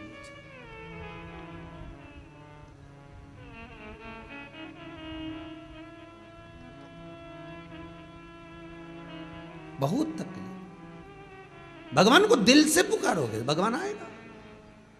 अब जब तुम दिल से ही नहीं पुकारोगे, तुम्हारी चित्तवृत्ति में, जब हृदय चित्त में भगवान संजोएगा ही नहीं, भगवान को पुकार ही नहीं पाओगे तो भगवान मिलेगा। अरे फिर कहूंगा, श्रावण के महीने में आप पूरे मोहल्ले में, नगर में, कॉलोनी में, सोसाइटी में, जहां चाहो वहां देखना लोग चंदन लगाए मिलेंगे। लोग खूब शंकर जी की आराधना, रुद्राक्ष की माला, ये वो, और खूब बाबा के भस्म लगा के भगवान को रिझाने का प्रयास करेंगे। पर भगवान जानता है कि ये बरसाती मेंढक है। भगवान को मालूम है ये केवल बरसात में आएगा, चंदन वंदन लगाएगा, को नोटंकी करेगा, नाटक करेगा, हर हर महादेव और बम करना और दंडवत करना और लोटा भर भर के स्नान कराना, सहस्त्रधारा का अभिषेक कराना और हजारों बेलपत्र समर्पित कर देना, ने भांग का प्रसाद बढ़ो, ने खिचड़ी का प्रसाद बढ़ो, ये करेगा नाटक। शंकर जी के सब मालूम है, इसलिए तो शंकर जी आंख बंद करके बैठा है। पार्वती जी तो कई बार बोलती है, इतना बड़ा भगत आया तुमने आंख नहीं खोली। भगवान बोले फालतू की बात मत कर, चुपचाप बैठी रहे। आपने नहीं बोलना है कि बीच में, बिल्कुल नहीं बोलना, ये क्या कर रहा है इसको करने दे, आपने नहीं बोलना। नवरात्रि आए, मैं तो नंगे पैर व्रत रखूंगी, मैं तो लौंग नहीं खाऊं, मैं तो पानी नहीं पीऊं, मैं तो ये नहीं करूं। तो भगवान बोले तू कुछ मत कर, भजन तो कर। ने नाटक इतना बड़ा करने, भजन के टाइम पे बस 2 टाइम आरती कर दी, जय अम्बे गौरी, जय श्यामा गौरी, 2 टाइम आरती करे और दिन भर फरियाल चरे। भगवान भी सोचे काई मत। इसीलिए तो आपको बार बार कहते हैं दिन भर चरो, एकादशी करो। सावन के महीने में भी हम नहीं बोलेंगे तुमसे कि तुम व्रत करो, हम तो ये कहेंगे खूब प्रेम से खाओ पर भगवान का गुण गाओ। एक पक्षी जब जब दाना उठाता है तब तब भगवान को नमन करता है, शीश झुका झुका के कि धन्यवाद तूने मुझे खाने को दिया। और हम तो ऐसी छाती ठोक के खाए नहीं, एक बार राम नहीं किया कि धन्यवाद तूने खाने को दिया। आज मुझे चावल मिला कि रोटी मिली कि पूड़ी मिली, अच्छा मैंने जोरदार कपड़ा पहना, तेरी कृपा। आज मैं खूब आनंद से कथा सुन रहा हूँ, ये तेरी कृपा। हम भगवान को धन्यवाद कब देंगे? हम दें उसको धन्यवाद। तेरा ही दिया मैंने खाया पिया है, तेरा शुक्रिया है, तेरा शुक्रिया, ये तेरी कृपा है। ये तेरी आज भोंडे परिवार अगर कथा करा रहा है तो भोंडे परिवार को ये नहीं भावना आनी चाहिए कि हम कथा, नहीं नहीं आप नहीं करा रहे हो, ये तो पूर्वजों की पुण्य की गुल्लक भराई है। कहीं भोंडे परिवार के ये पुण्य की गुल्लक भराई है, कहीं इनके दादा परदादा जो भले शांत हो गए, पिता आदि कहीं शिव के उपासक होंगे, कहीं शंकर के करुणा हुई होगी, कहीं पुण्य की गुल्लक भराई होगी, तब जाकर ये बेटे और बहू, ये सोनम जी और विजय जी, इन लोगों ने आज ये शिव महापुराण की कथा को अपने माता के साथ में संजोया। ये कृपा शिव कर।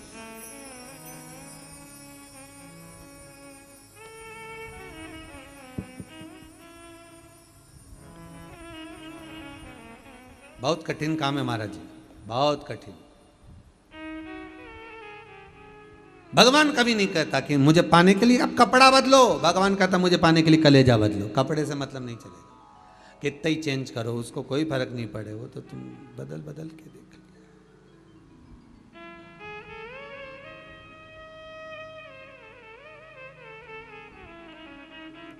एक लड़की को देखने जाएं लड़के वाले तो कहते हैं साहब साड़ी पे, अभी आपने सूट पे दिखा दिया, अब साड़ी पे दिखा दो, तो कपड़ा बदलने से गई हो, सूट पे देखो चाहे साड़ी पे देखो। या तो चित्त वृत्ति बदलना चाहिए, मन बदलना चाहिए, तब शिव मिले।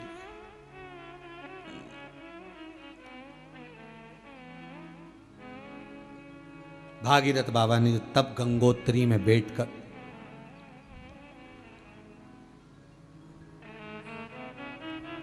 वो गंगोत्री की पावन धरा जहां गंगा बहकर आ रही,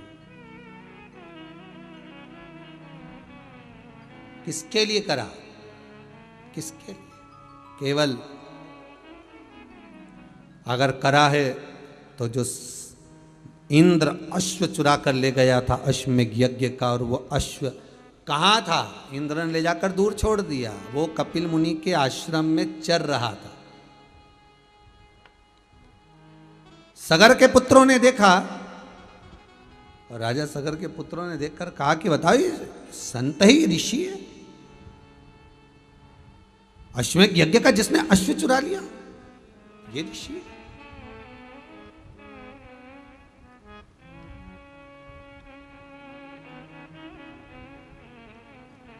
अश्वमेघ यज्ञ का जो अश्व चुरा लिया ये ऋषि है। बहुत सतर्कता की कथा है भागीरथी मारी। ये भागीरथ जी का चरित्र 50 बार पढ़िएगा, 50 बार सुनिएगा, 1000 बार आपने पहले सुन चुका है, फिर सुन लीजिए, फिर सुनिए। अश्व चुराया था इंद्र ने, रख दिया, यहां वहां छोड़ दिया, इल्जाम लग गया कपिल बाबा को, इन्होंने कहा, पर श्रेष्ठता नहीं। बहुत ध्यान दीजिएगा महाराज,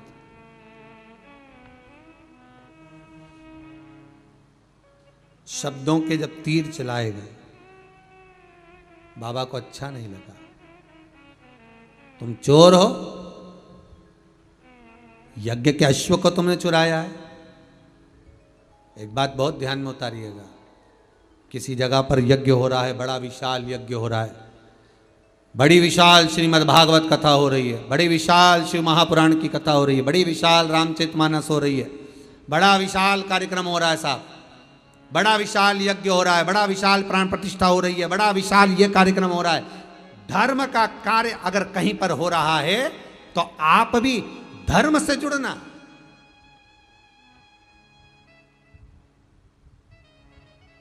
कमाने के उद्देश्य से नहीं जुड़ना, धर्म से जुड़ने का प्रयास करें।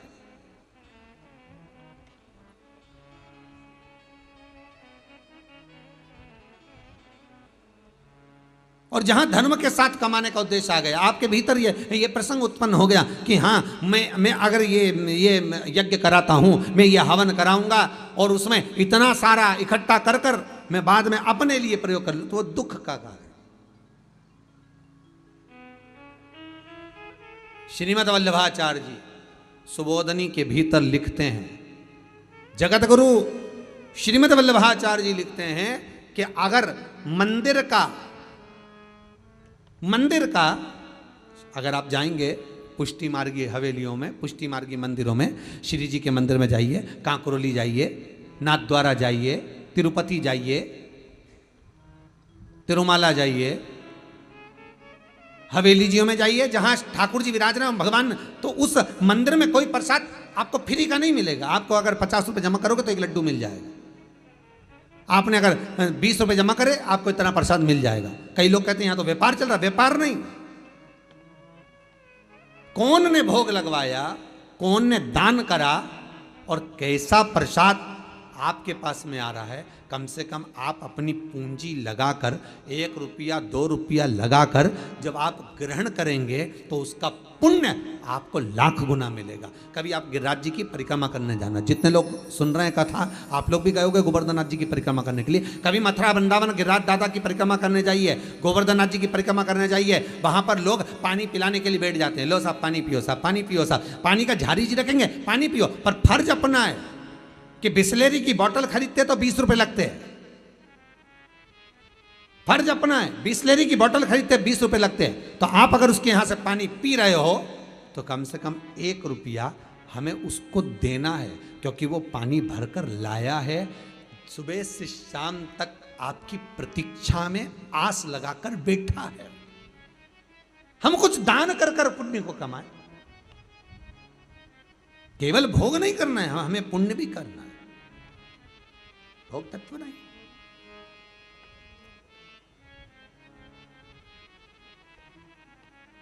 कभी पुण्यता का भाग, कभी पुण्यता।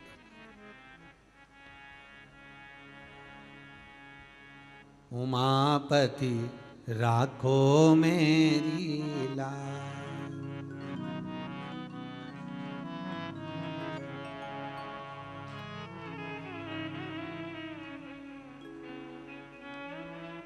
उसके द्वार पर जाकर, उसकी चौखट पर जाकर हम जो पाएं, हम जो सुख का अनुभव कर पाए, वो एक आनंद है। भोग नहीं, केवल सगर के पुत्र अगर जा रहे हैं तो केवल एक गलत इल्जाम लग गया, और वो भी कपिल बाबा पर, ये श्रेष्ठ नहीं है, गलत किया, भोगना पड़ेगा। भस्म हो गए, राख के ढेर बन गए, 60,000 राख के ढेर पड़े थे। कोई नहीं तब करा, साधना कर कर कर लोग जाते गए जाते गए जाते गए जाते गए जाते गए, तब भागीरथ बाबा मिले। ना जाने इस, हम तो कहते हैं, हम कई बार कहते हैं, आप भी जितने लोग कथा श्रवण कर रहे हैं, आप जितने फेसबुक यूट्यूब पर श्रवण कर रहे हैं, ये भोंडे परिवार अगर कथा करवा रहा है छिंदवाड़ा से आकर, ना जाने कितने कितने पुण्य आपके जीवन के, आपके पूर्वजों के, आपके दादा परदादा, ना जाने कौन सा पुण्य करे होंगे, और उसके पुण्य का एक अंश आपके पास में होगा। सगर के 60,000 पुत्र के जाने के बाद ना जाने कितने तपस्वी इस राजघराने के तप कर करके मर गए, तो भी गंगा नहीं आ पाई। और गंगा अगर भागीरथ जी के बल पर आ रही है तो ये भागीरथ जी के पुण्य का फल है। आपके परिवार में ना जाने किसके भाग्य का धन है जिसका भोजन आप कर रहे हो। आप ये मत सोचना कि आपके भाग्य का, ये परिवार में जो हम रह रहे हैं, माता है, पिता है, पत्नी है, बच्चे हैं, बेटा है, बेटी है, हो सकता है कोई बेटी ऐसी जन्मी हो, कई कई घरों में ऐसा रहता है। शादी के पहले का घर देख लो, शादी के बाद का देख लो, स्त्री कोई ऐसी आ गई घर में, पत्नी जो घर बना देती है। कई बार जब तक भी नहीं सवरे, कोई बच्चे का जन्म हो गया, कोई बेटी का जन्म हो गया, कोई बेटे का जन्म हो गया, उसके बाद ग्रह दशा अच्छी सवर जा, समझ लेना कोई कन्या ऐसी आ गई, कोई बेटा ऐसा आ गया, कोई पत्नी ऐसी आ गई, कोई संबंध ऐसा हो गया, कोई रिश्ता ऐसा हो गया, कोई धन ऐसा आ गया, जिसके कारण हमारे को सुख मिल रहा है। पुण्य की एक कमाई हमारे जीवन को संवार देती है। एक राजा बीमार पड़ गया, शरीर में कोढ़ का रोग हो गया, पूरा शरीर गल गल के गिरने लगा। राजा बड़ा दुखी हो गया, बड़ा दुखी। डॉक्टरों को बुलाया, वेदों को बुलाया, क्या करा जाए। वेदों ने कहा एक काम करिए, क्या कहीं से कोड़ी मिल जाए तो बुलवा लो, उस कोड़ी में आग लगाओ, उसकी भस्म तैयार करो, शरीर पे मलो, शरीर सही हो जाएगा। राजा ने कहा जरा जाकर देखो कहीं कोड़ियां मिल जाए। राजघराने में कहीं कोड़ियां नहीं थी। कोड़ियां जानते हो, बच्चे लोग खेलते हैं, हाथ में बांधते हैं, कोड़ी कहीं नहीं मिली। पूरे राजघराने में कोड़ी नहीं, पूरे नगर में देखा कोड़ी नहीं। एक गांव के व्यक्ति का नियम था, उसके पास में जब पैसा आना चालू हुआ तो उसने अपनी पत्नी से पूछा क्यों, इस धन का करें क्या, इतना पैसा आ रहा है, करना क्या है। पत्नी ने कहा काम करा, बाजार से जाकर कोड़ियां खरीद कर लिया, अपन सब रखते जाते संभाल संभाल के। पति बोला कोड़ी का करेंगे क्या। पत्नी बोली तुम्हें लाने में जाता क्या, जाओ तुम तो लेके आओ। पति गया, कोड़ियां खरीद खरीद के लाया, बारदान भर भर के, बोरा भर भर के खूब ढेर लगा लिया। अब राजा बीमार पड़ा, कहीं कोड़ी नहीं मिली, करा क्या जाए। राजा के दूतों को भेजा, जाओ जरा दूसरे नगर से लेकर आओ। तब मालूम पड़ा ये बाजार में कोड़ी क्यों नहीं मिलती, क्योंकि ये गांव का व्यक्ति आता है, रोज खरीद के ले जाता है, ढेर सारी ले जाता है, इसलिए कोड़ियां नहीं मिल रही। क्या करा जाए। तो एक काम करो, क्या, उसी के यहाँ चलते। उस गांव के व्यक्ति के पास राजा के दूत गए, सेवक गए, सैनिक गए, तुम्हारे पास कोड़ियां हैं। हाँ है, पर हमारी हैं, हमने पैसे से लाए। राजा बीमार पड़ा है, लाओ कोड़ियां दो। हम हमारी कोड़ी नहीं दे सकते, हमारे पैसे की है। डराया धमकाया, जेल में डालने की बात आ गई।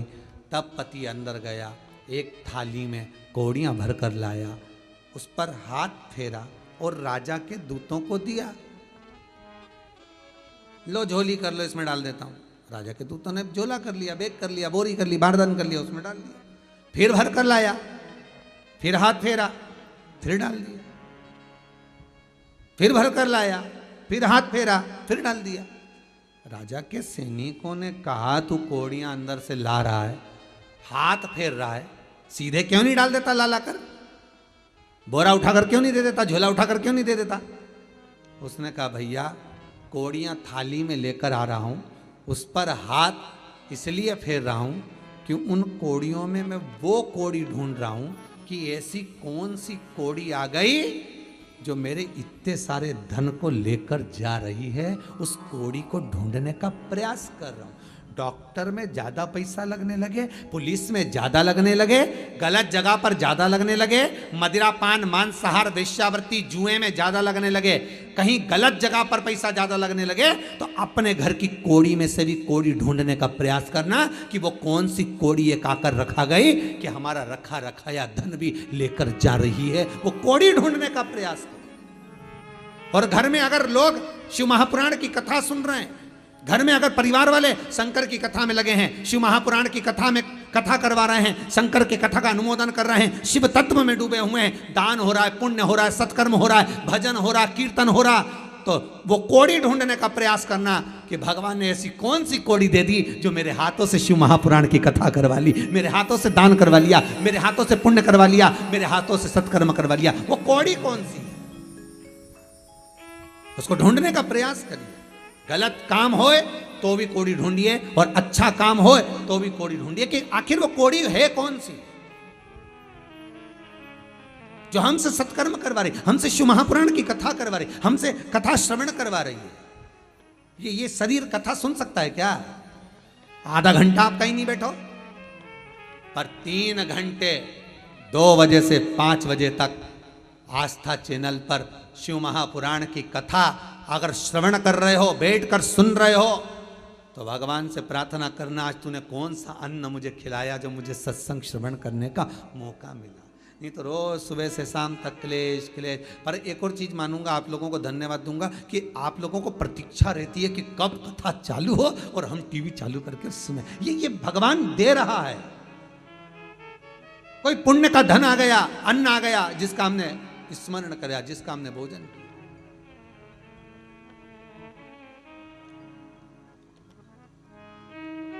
ये उसकी कृपा है, ये उसकी दया, उसकी करुणा। और जब तक वो कृपा ना करे, जब तक वो करुणा ना करे, तब तक मुश्किल है, मुश्किल, बहुत मुश्किल।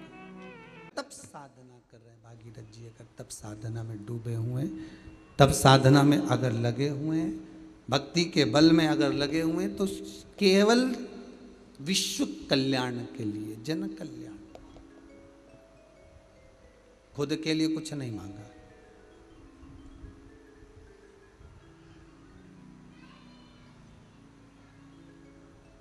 शिव कथा,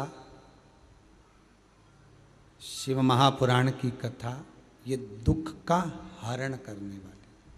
पहले भी कहा, आज फिर कहते हैं, जिसके मोहल्ले में, कॉलोनी में, सोसाइटी में जहाँ कहीं कोई मान लो अधोगति में मर गया है, चले गया, निवेदन है थोड़ा सा टीवी का वॉल्यूम तेज कर कर आप उसको, उस जीव को सुना दो जो कोरोना महामारी में भी चला गया,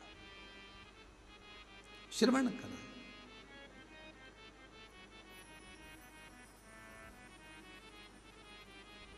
साधना में ये जरूरी नहीं है कि आप माला पकड़ कर बैठे,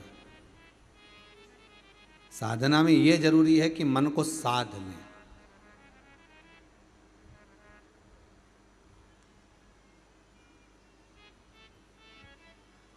दुनिया के लोग सारी इंद्रियां साधने को तैयार हो जाते हैं पर मन नहीं साध पाता। मैं यहां से निकल कर जा रही थी, वहां पे मरा हुआ कुत्ता पड़ा है, अब नहीं देखूंगी, आंखें बंद करने का प्रयास करेगी, पल्लू से छुपाने का प्रयास करेगी। नेत्र रूपी इंद्री को साध रहे हो पर मन सध रहा है क्या? मन में आया देखूं, कोई उठा के ले गया कि पड़ा ही गया, मन फिर हो गया, मन नहीं सध पाया। अगर ये मन साध्य हो जाता, मन साध लेता तो जीवन का आनंद पा लेता।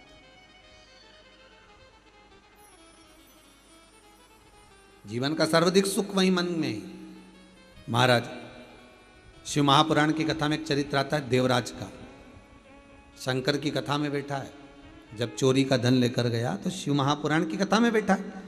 शिव महापुराण की कथा चल रही है मंदिर के अंदर, और वहां उसको ताप लगा, बुखार आया, शरीर को ठंड लगी तो वहां जाकर बैठ गया। अब बैठ तो गया, शरीर में ताप भी आ गया, शरीर गर्म भी हो गया, पर वो ठंड लग रही, बहुत तप रहा है।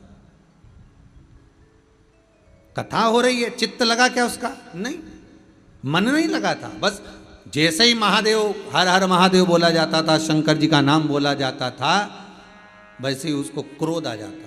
अब उसको कौन समझाए कि ये मनुष्य का शरीर मिला है, मानव की देह मिली है, ये हर हर महादेव बोलने के लिए ही मिली है।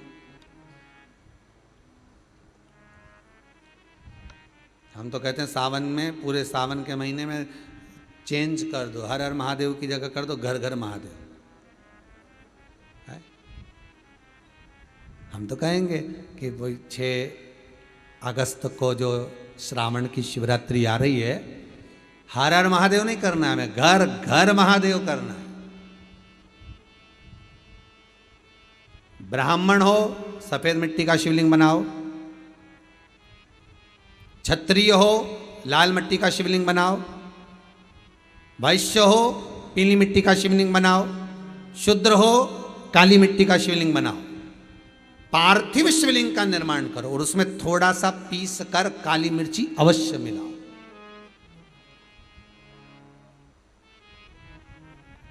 और आस्था चैनल के माध्यम से 6 अगस्त को शाम को 7 बजे 1 घंटा शिव का अभिषेक पूरा परिवार मिलकर श्रावण की इस श्रावणी शिवरात्रि में अवश्य कर।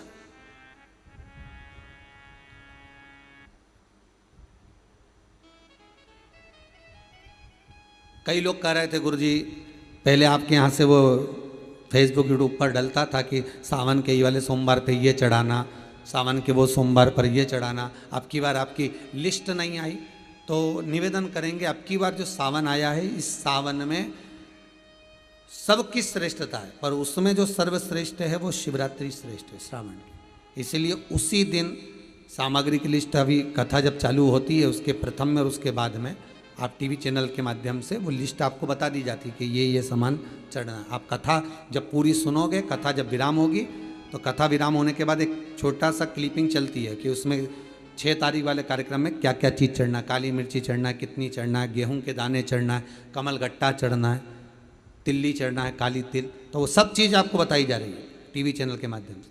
कथा शुरू होती है जब भी लिखवाते हैं, और कथा समापन होती है तभी भी एक क्लिपिंग आस्था चैनल के माध्यम से चलाई जाती है कि आप ये सामग्री उस दिन रखें और साथ में अभिषेक पूजन करें, शिव का स्मरण। हर हर महादेव घर घर महादेव, प्रत्येक घर के अंदर महादेव। अब कई लोग कहे महाराज जी सफेद मिट्टी ना मिले तो क्या करें? अबीर चढ़ा दो उस पर, शिवलिंग सफेद हो जाएगा। पीली मिट्टी नहीं मिले तो उसके लिए करें हल्दी मिला दो उसमें। लाल मिट्टी नहीं मिले तो क्या करें उसके लिए? उसमें लाल चंदन मिला दीजिए। पर उसमें थोड़ा सा काली मिर्च का भाव क्यों डाला जा रहा है? शिव महापुराण में 2-3 चीजों का जो स्मरण करा गया है, लिंग पुराण के अंतर्गत जो बताया गया है कि काली मिर्ची शिवजी को क्यों चढ़ाई जाती है? केवल रोग की मुक्ति के लिए। ये जो दुनिया के लोग लगे तीसरी लहर आएगी, तीसरी लहर आएगी, तो इसको रोकने के लिए, और रुके ना रुके वो उस महादेव के हाथ में। पर इतना जरूर है कि जिसके घर में शिवलिंग की स्थापना होकर शिवरात्रि के दिन, श्रावणी शिवरात्रि के दिन जिसने अभिषेक कर लिया, इतना विश्वास तो मुझे देवाधिदेव महादेव पर है कि उसके परिवार का बाल बांका नहीं हो सकता। इतना विश्वास है, ये मेरा देवाधिदेव महादेव पर मुझे इतना विश्वास तो है कि उस घर का जिसने काली मिर्च चढ़ाई है, हाथ एक बच्चे का हाथ लगवा, भले वो 3 महीने का, 2 महीने का, 15 दिन का बच्चा क्यों ना, पर उसका भी हाथ लगना चाहिए और काली मिर्च चढ़ना चाहिए। शिवलिंग पर जो काली मिर्च लिखी है 21 चढ़ाने के लिए, वो उसमें उसका हाथ जरूर लगे, जिससे आपके घर में फिर वो रोग, वो बीमारी, वो तकलीफ ना दे, कोई जीव जाए ना। अभी ये दूसरी लहर में जितने जीव गए हैं उसका बड़ा दुख है जी, बड़ी तकलीफ हृदय से। जवान की जवान लोग साहब 30-35 साल, 40 साल, कई बच्चे अनाथ हो गए, कई घर बेघर हो गए, बड़ी दुख है। अब ये ना हो। मेरा काल अधिपति से निवेदन, महाकाल राजा से निवेदन कि तू अब साध लेना। अब ये तीसरी लहर अब तू देख लेना। तू खुद त्रिगुणाकार, त्रिकालदर्शी, त्रिनेत्रधारी, त्रिशूलधारी, तो ये तीसरी लहर पे तू भारी। फिर क्या करेगी लहर? क्या कर सकती है? तू स्वयं भारी हो जा।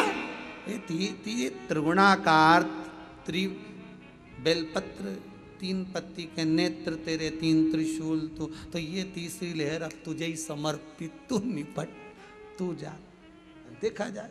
बड़ी मुश्किल से लोगों का व्यापार चालू होता है साहब, फिर मालूम पड़े लॉकडाउन पड़ जाए, फिर मालूम पड़े तकलीफ हो जाए। किसी से पूछो उसके हृदय से, ठेला चला कर 2 रोटी अपनी जिंदगी की खा रहा। मेरा देव अधिदेव महादेव, अब इस राष्ट्र का उत्थान तू कर सकता है, कोई दूसरा। सर्वे भवन्तु सुखिनः, जन जन का कल्याण तू कर सकता, करो अभिषेक। श्रावण के महीने की शिवरात्रि 6 अगस्त को छोड़ना नहीं है। और आपसे भी निवेदन है, जितने लोग कथा सुन रहे हैं फेसबुक, यूट्यूब पर, मोबाइल पर, अलग अलग सबको फोन लगाओ, अपनी तरफ से मैसेज डाल दो व्हाट्सएप पर कि 6 तारीख को आपको अभिषेक करना है। अभी से आप एक मैसेज बनाओ, भले उसमें आपका फोटो चिपकाओ, हमें मना नहीं, भले आपका फोटो चिपकाओ। और एक बनाते हो ना फोटो, जन्मदिन का भी तो फोटो बनाते हो, हैप्पी बर्थडे टू यू का है, शादी की सालगिरह का भी बनाते हो, उसमें फोटो चिपकाते हैं। तुम्हारा भी फोटो चिपका, उसमें लिख दो 6 अगस्त, घर घर महादेव, हर हर महादेव। बस एक ही नारा बना लो और हर जगह अपना अपना फोटो लगा के अपने रिश्तेदारों को भेजो। 6 अगस्त शाम को 7 बजे से 8 बजे तक, क्योंकि शिवरात्रि लग रही है 6:28 पर। शिवरात्रि कब लग रही है? 6 तारीख को 6:28 पर, इसलिए अभिषेक रखा है शाम को 7 बजे। तो बिल्कुल हर हर महादेव, साथ में लिख दो घर घर महादेव, एक नारा बनाओ उसमें लिख दो, और लिखने के बाद में अपना अपना फोटो चिपका के सबको भेज दो। 6 अगस्त शाम को 7 बजे आप जरूर टीवी पर आस्था चैनल के माध्यम से कथा का लाभ लो और आनंद लो। 1 घंटे के बाबा महादेव अधिपति शिव के काल को हरने वाले उस महाकाल का अभिषेक, सुख पाइए। व्यापार व्यवसाय के लिए भी उसमें गेहूं के दाने चढ़वाए जा रहे हैं, संतान जिसको नहीं हो रही उसके लिए भी उसमें अन्न का दाना चढ़वाया जा रहा है। एक एक चीज चढ़वाई जा रही है। जो चीज शिव महापुराण में, लिंग पुराण में, स्कंद पुराण में, नर्मदा पुराण में जो वर्णन किया गया है पूजन का, उसका एक एक सामग्री उसमें चढ़ाई जा रही है कि आपको किसी भी तरह से सुख मिले, वो सुख प्राप्त हो, वो सुख मिले। महाराज शंकर की कथा करें, देवराज ब्राह्मण होकर मन नहीं लग पाया, भले जाकर बैठ गया, चित्तवृत्ति रम नहीं पाई, बैठा जरूर है, शरीर जरूर रखा है, पर मन भी तो लगे। नहीं लगा मन। बस अंतर यही है, बहुत अंतर है महाराज जी, ध्यान दीजिएगा। राजा सगर के 60,000 पुत्र जो राख के ढेर हो गए, महाराज जो राख के ढेर हो गए 60,000, जो राख के ढेर बने हुए हैं, वो सगर के पुत्रों में ना जाने कितने कितने हुए महाराज, जिन्होंने दिलीप आदि कितने हुए जिन्होंने केवल साधना तप करा, भगवान को रिझाया, गंगा को पृथ्वी पर लाने का प्रयास करा, सब कुछ करा, पर गंगा आई थी क्या? जम के तो बोलो, नहीं आई। गंगा आई क्या? नहीं। दिलीप ने भी करा, सगर के जितने आगे आगे वंश में हुए सब ने तप साधना करी, नहीं आई। केवल एक भागीरथ महाराज, उन्होंने तप साधना काय से करी? तो कहा दिल से करी। फिर निवेदन करूंगा भगवान को, निर्मल मन सो मोई पावा, मोई छल छिद्र कपट ना बाबा। भगवान को, आपको भगवान को केवल अगर चाहिए तो आपका निर्मल मन, स्वभाव, चित्त, वृत्ति, दिल, हृदय, और वो भी श्रेष्ठ।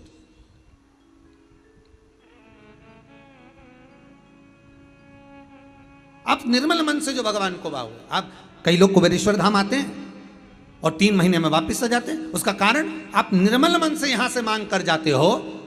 चप्पल उतारी, बाबा से विनती करी, भले शिव नहीं, यहां पर कंकर, कंकर में शंकर है कुबेरेश्वर भंडारी के। अभी शिवलिंग की प्राण प्रतिष्ठा नहीं हुई है, पर इसका एक एक कंकर शंकर है। यहां जो दिल से मांगता है उसको दिल से मिलता है, दिल से मिलता है। 3 महीने में वापस आ जाते हैं, बहुत जाता। उसको दिल से रिझाओ, वो देगा।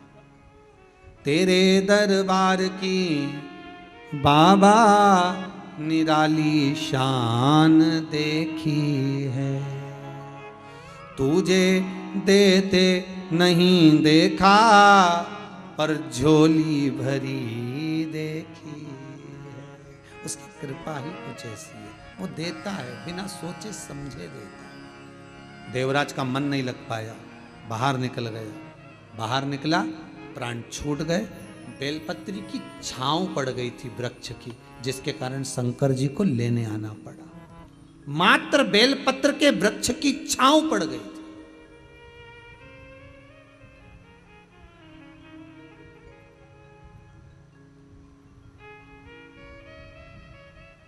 जो शमशान के करीब में रहते हो, जिनके घर के पास में शमशान हो, शमशान की रोड पर अगर कोई रह रहा हो, तो उनसे हाथ जोड़कर निवेदन है, भगवान से प्रार्थना करना, एक बेलपत्री का वृक्ष उस शमशान के रास्ते पर जरूर लगवा देना। क्यों? अगर कोई मुर्दे को लेकर भी जा रहे हैं और उस वृक्ष की छांव मात्र पड़ जाती है, तो वो जीव को पिंड दान की जरूरत नहीं पड़ती, वो जीव तर जाता है। फिर पिंड मिले ना मिले, तर्पण हुआ ना हुआ, तिलांजलि मिले ना मिले, ब्रह्म कपाली हुई ना हुई, केवल बेल वृक्ष की छांव मात्र पड़ गई तो जीव का कल्याण हो जाता है। मात्र बेल वृक्ष की छांव पड़ जाने पर उस जीव का कल्याण है। बेल वृक्ष की मात्र छांव पड़ने पर उसका उद्धार है।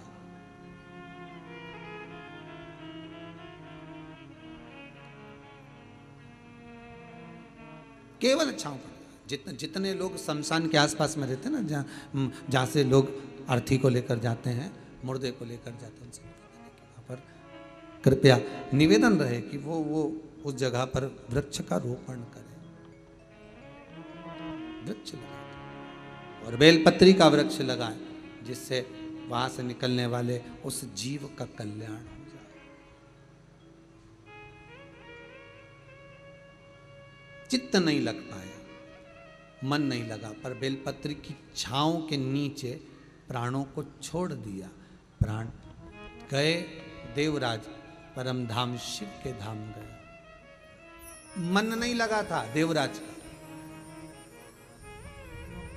भागीरथ बाबा के भी जितने परिवार में लोग तब साधना करे गंगा जी को लाने के लिए, हो सकता है चित्त लगा ना लगा, पर दिलीप आदि जितने भी हुए, उसमें जो भागीरथ बाबा थे, भागीरथ जी महाराज का हृदय गंगा जी को लाने के लिए सबसे पहला अगर सुख पाया तो गंगा के चरणारविंद को पाने का प्रयास कर।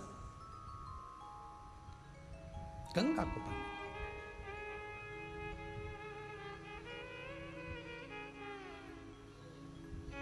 गंगोत्री से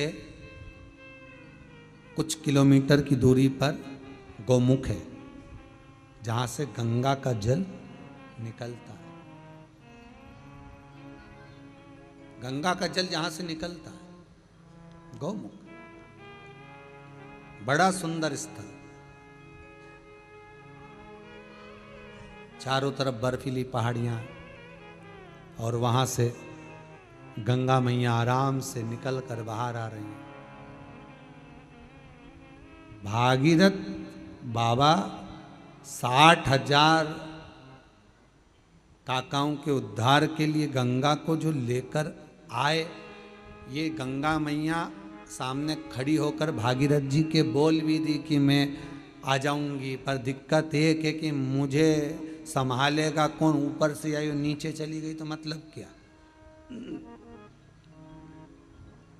ऊपर से आई नीचे चली गई, उसका मतलब क्या है? उसका सार तत्व क्या है?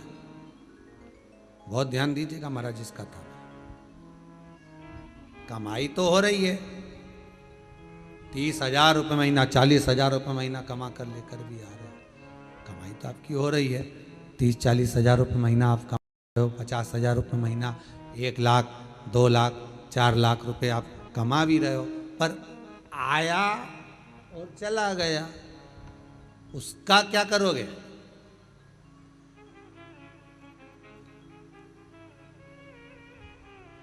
उसका करना क्या है? बहुत सुंदर संवाद है, ध्यान दीजिएगा।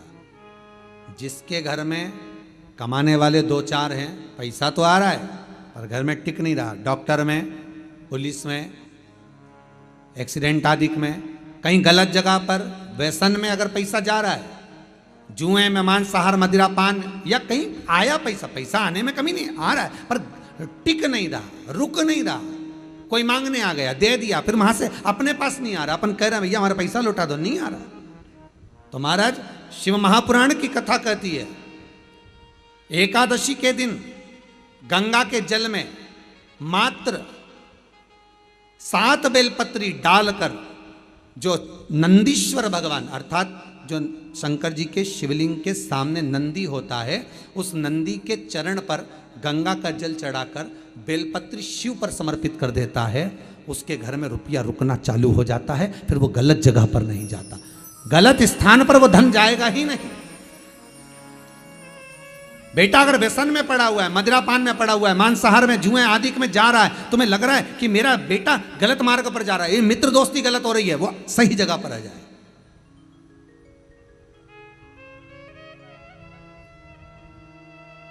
करना है एकादशी। कई लोग इसको धन के लिए भी करते हैं, संपदा के लिए। संपदा के लिए अर्थात जिसका व्यापार नहीं चलता, जिसके घर में पैसा नहीं आता, या नौकरी नहीं लग रही, या सर्विस नहीं लग रही, आप अप्लाई कर रहे हो, जगह जगह जाकर इंटरव्यू भी दे रहे हो और पैसा नहीं आ, तो उसके लिए भी प्रयास किया जाता है। पर उसके लिए यहाँ पर जो धन के लिए करते हैं, उसके लिए विष्णुपदी के लिए करते हैं। मतलब जैसे गंगा के जल में तुलसी के 11 पत्ते डाले जाते हैं। कितने पत्ते डालते हैं? 11 तुलसी के पत्ते डालते हैं, और उसको किसी भी नारायण के मंदिर में, राम कृष्ण शिव, शंकर नहीं, राम कृष्ण भगवान विष्णु, दत्त आदि जितने नारायण के मंदिर हैं, उस मंदिर में किसी भी पात्र में, एक छोटे से पात्र में उसको भरकर रखी आते हैं महाराज। उससे भी जॉब, सर्विस, नौकरी में सफलता प्राप्त हो जाती है, परंतु वो भी एकादशी को ही होता है। कुछ देर तक पात्र को रखा जाता है, फिर वही पात्र का जल किसी भी वृक्ष के नीचे डाल दिया जाता है, उससे भी नौकरी के लिए फायदा मिलता है। गंगा का जल कोई साधारण नहीं। भागीरथ बाबा तब साधना में लगे तो उनका हृदय, चित्त, वृत्ति, मन बाबा में लगे। देवराज ने मन लगाया नहीं, और नहीं लगाया, इसके बाद भी बाबा की करुणा देखी कितनी हुई कि मरा, प्राण छूटे तो शिवधाम मिल गया। और उसके बाद भी बाबा की कितनी कृपा कि शिवधाम में भी जाने के बाद भगवान शंकर की सेवा में तल्लीन। शिव महापुराण की कथा कहती है, एक बिंदुक नाम का ब्राह्मण था जिसकी धर्मपत्नी का नाम चंचुला देवी था। चंचुला की सबसे बड़ी गलती एक थी, पति अगर कमा कर ला रहा है तो पत्नी का फर्ज है कि पूछे ये धन कहाँ से ला रहे हो, ये पैसा कहाँ से ला रहे हो, और लेकर आए हो तो इसको सत्कर्म में लगाओ, थोड़ा सा पैसा 5 रुपए अगर पति कमा के ला रहा है तो उसमें से 1 रुपया निकाल लो, 54 निकाल लो, पर 54 भी कहीं सत्कर्म में, कहीं दान में, कहीं पुण्य में, कहीं हो रहा हो, कहीं सत्कर्म, उस जगह पर लगाने का प्रयास करिए। 54 निकाल, कमाई का एक भाग थोड़ा सा धर्म पत्नी का फर्ज। धर्म पत्नी कहते ही क्यों है? क्योंकि वो धर्म के पथ पर लेकर चले, वो धर्म पत्नी।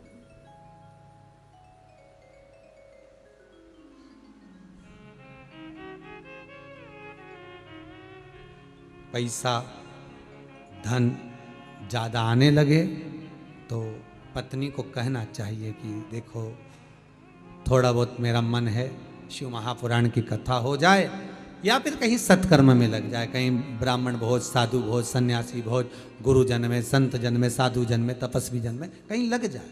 ये धर्म पत्नी, जहां धर्म जुड़ा हुआ हो वो धर्म पत्नी। महाराज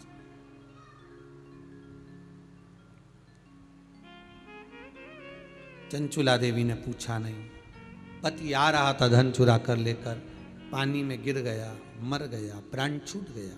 पहले भी शिव पुराण में कहा 3 तरह से मरे हुए व्यक्ति की गति नहीं है, उसको मोक्ष नहीं है। पहला पानी में डूब कर मरा हुआ, दूसरा सर्प के डसे से मरा हुआ, तीसरा स्त्री के हाथ से, नारी के हाथ से मरा हुआ व्यक्ति। इसकी गति नहीं है, मोक्ष नहीं है इसकी। इनकी गति केवल एक है, वो है शिव महापुराण की कथा। अगर कोई पानी में डूबकर मर भी गया है, उसके परिवार का, उसके कुल का व्यक्ति अगर एक बार शंकर की कथा भले यहां आकर ना सुने, टीवी के सामने भी बैठकर सुन रहा है तो भी वो फल देगा, मोबाइल पर सुन रहा है तो भी वो फल देगा। एक अंश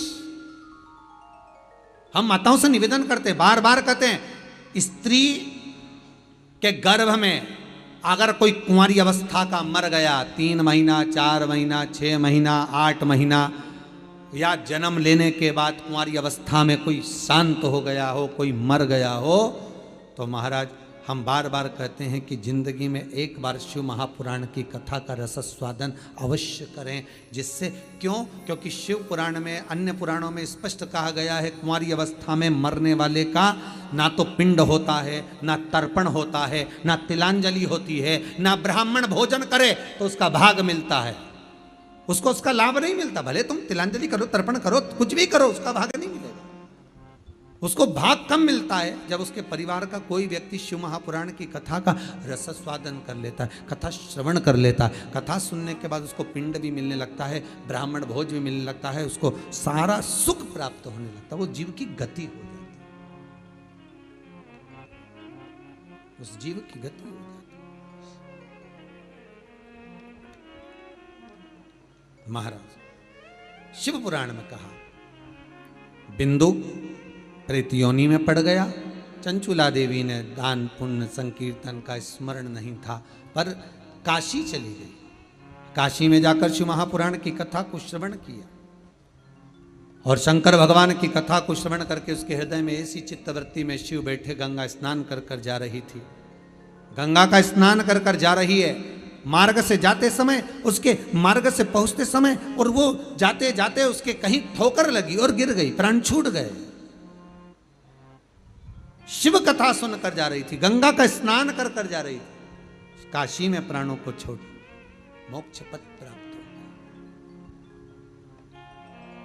शिवधाम पार्वती जी की सहेली बन गई। मन में दुख था, पति को मोक्ष कैसे मिले। पार्वती जी ने कह दिया, एक काम करो, शिव महापुराण की कथा को करवाओ। शिव महापुराण की कथा किससे कराएं? तुम रुका जी से कराई। तुम रुका जी ने शिव पुराण की कथा का वाचन किया और चंचुला देवी ने शिव और पार्वती से निवेदन करा। शंकर और पार्वती दोनों ईश्वर जी, गोरा जी बनकर शिव महापुराण के यजमान बनकर कथा का रसस्वादन करते हैं। हम बार बार कथाओं में कहते हैं, शंकर पार्वती ही शिव पुराण के यजमान हैं।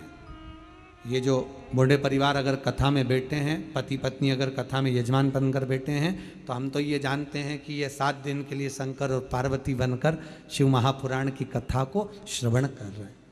शिव पार्वती की कथा के यजमान।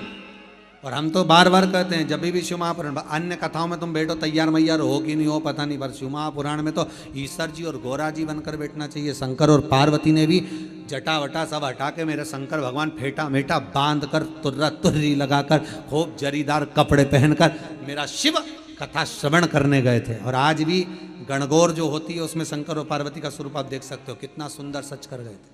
पार्वती जी भी गौरा महारानी ईश्वर गौरानी बनकर गई। कोई सहज है? शिव महापुराण की कथा, सुंदर कथा का संवाद श्रवण करने के लिए चलते, कथा का रसस्वादन करने के लिए चलते। सहज नहीं है शिव महापुराण।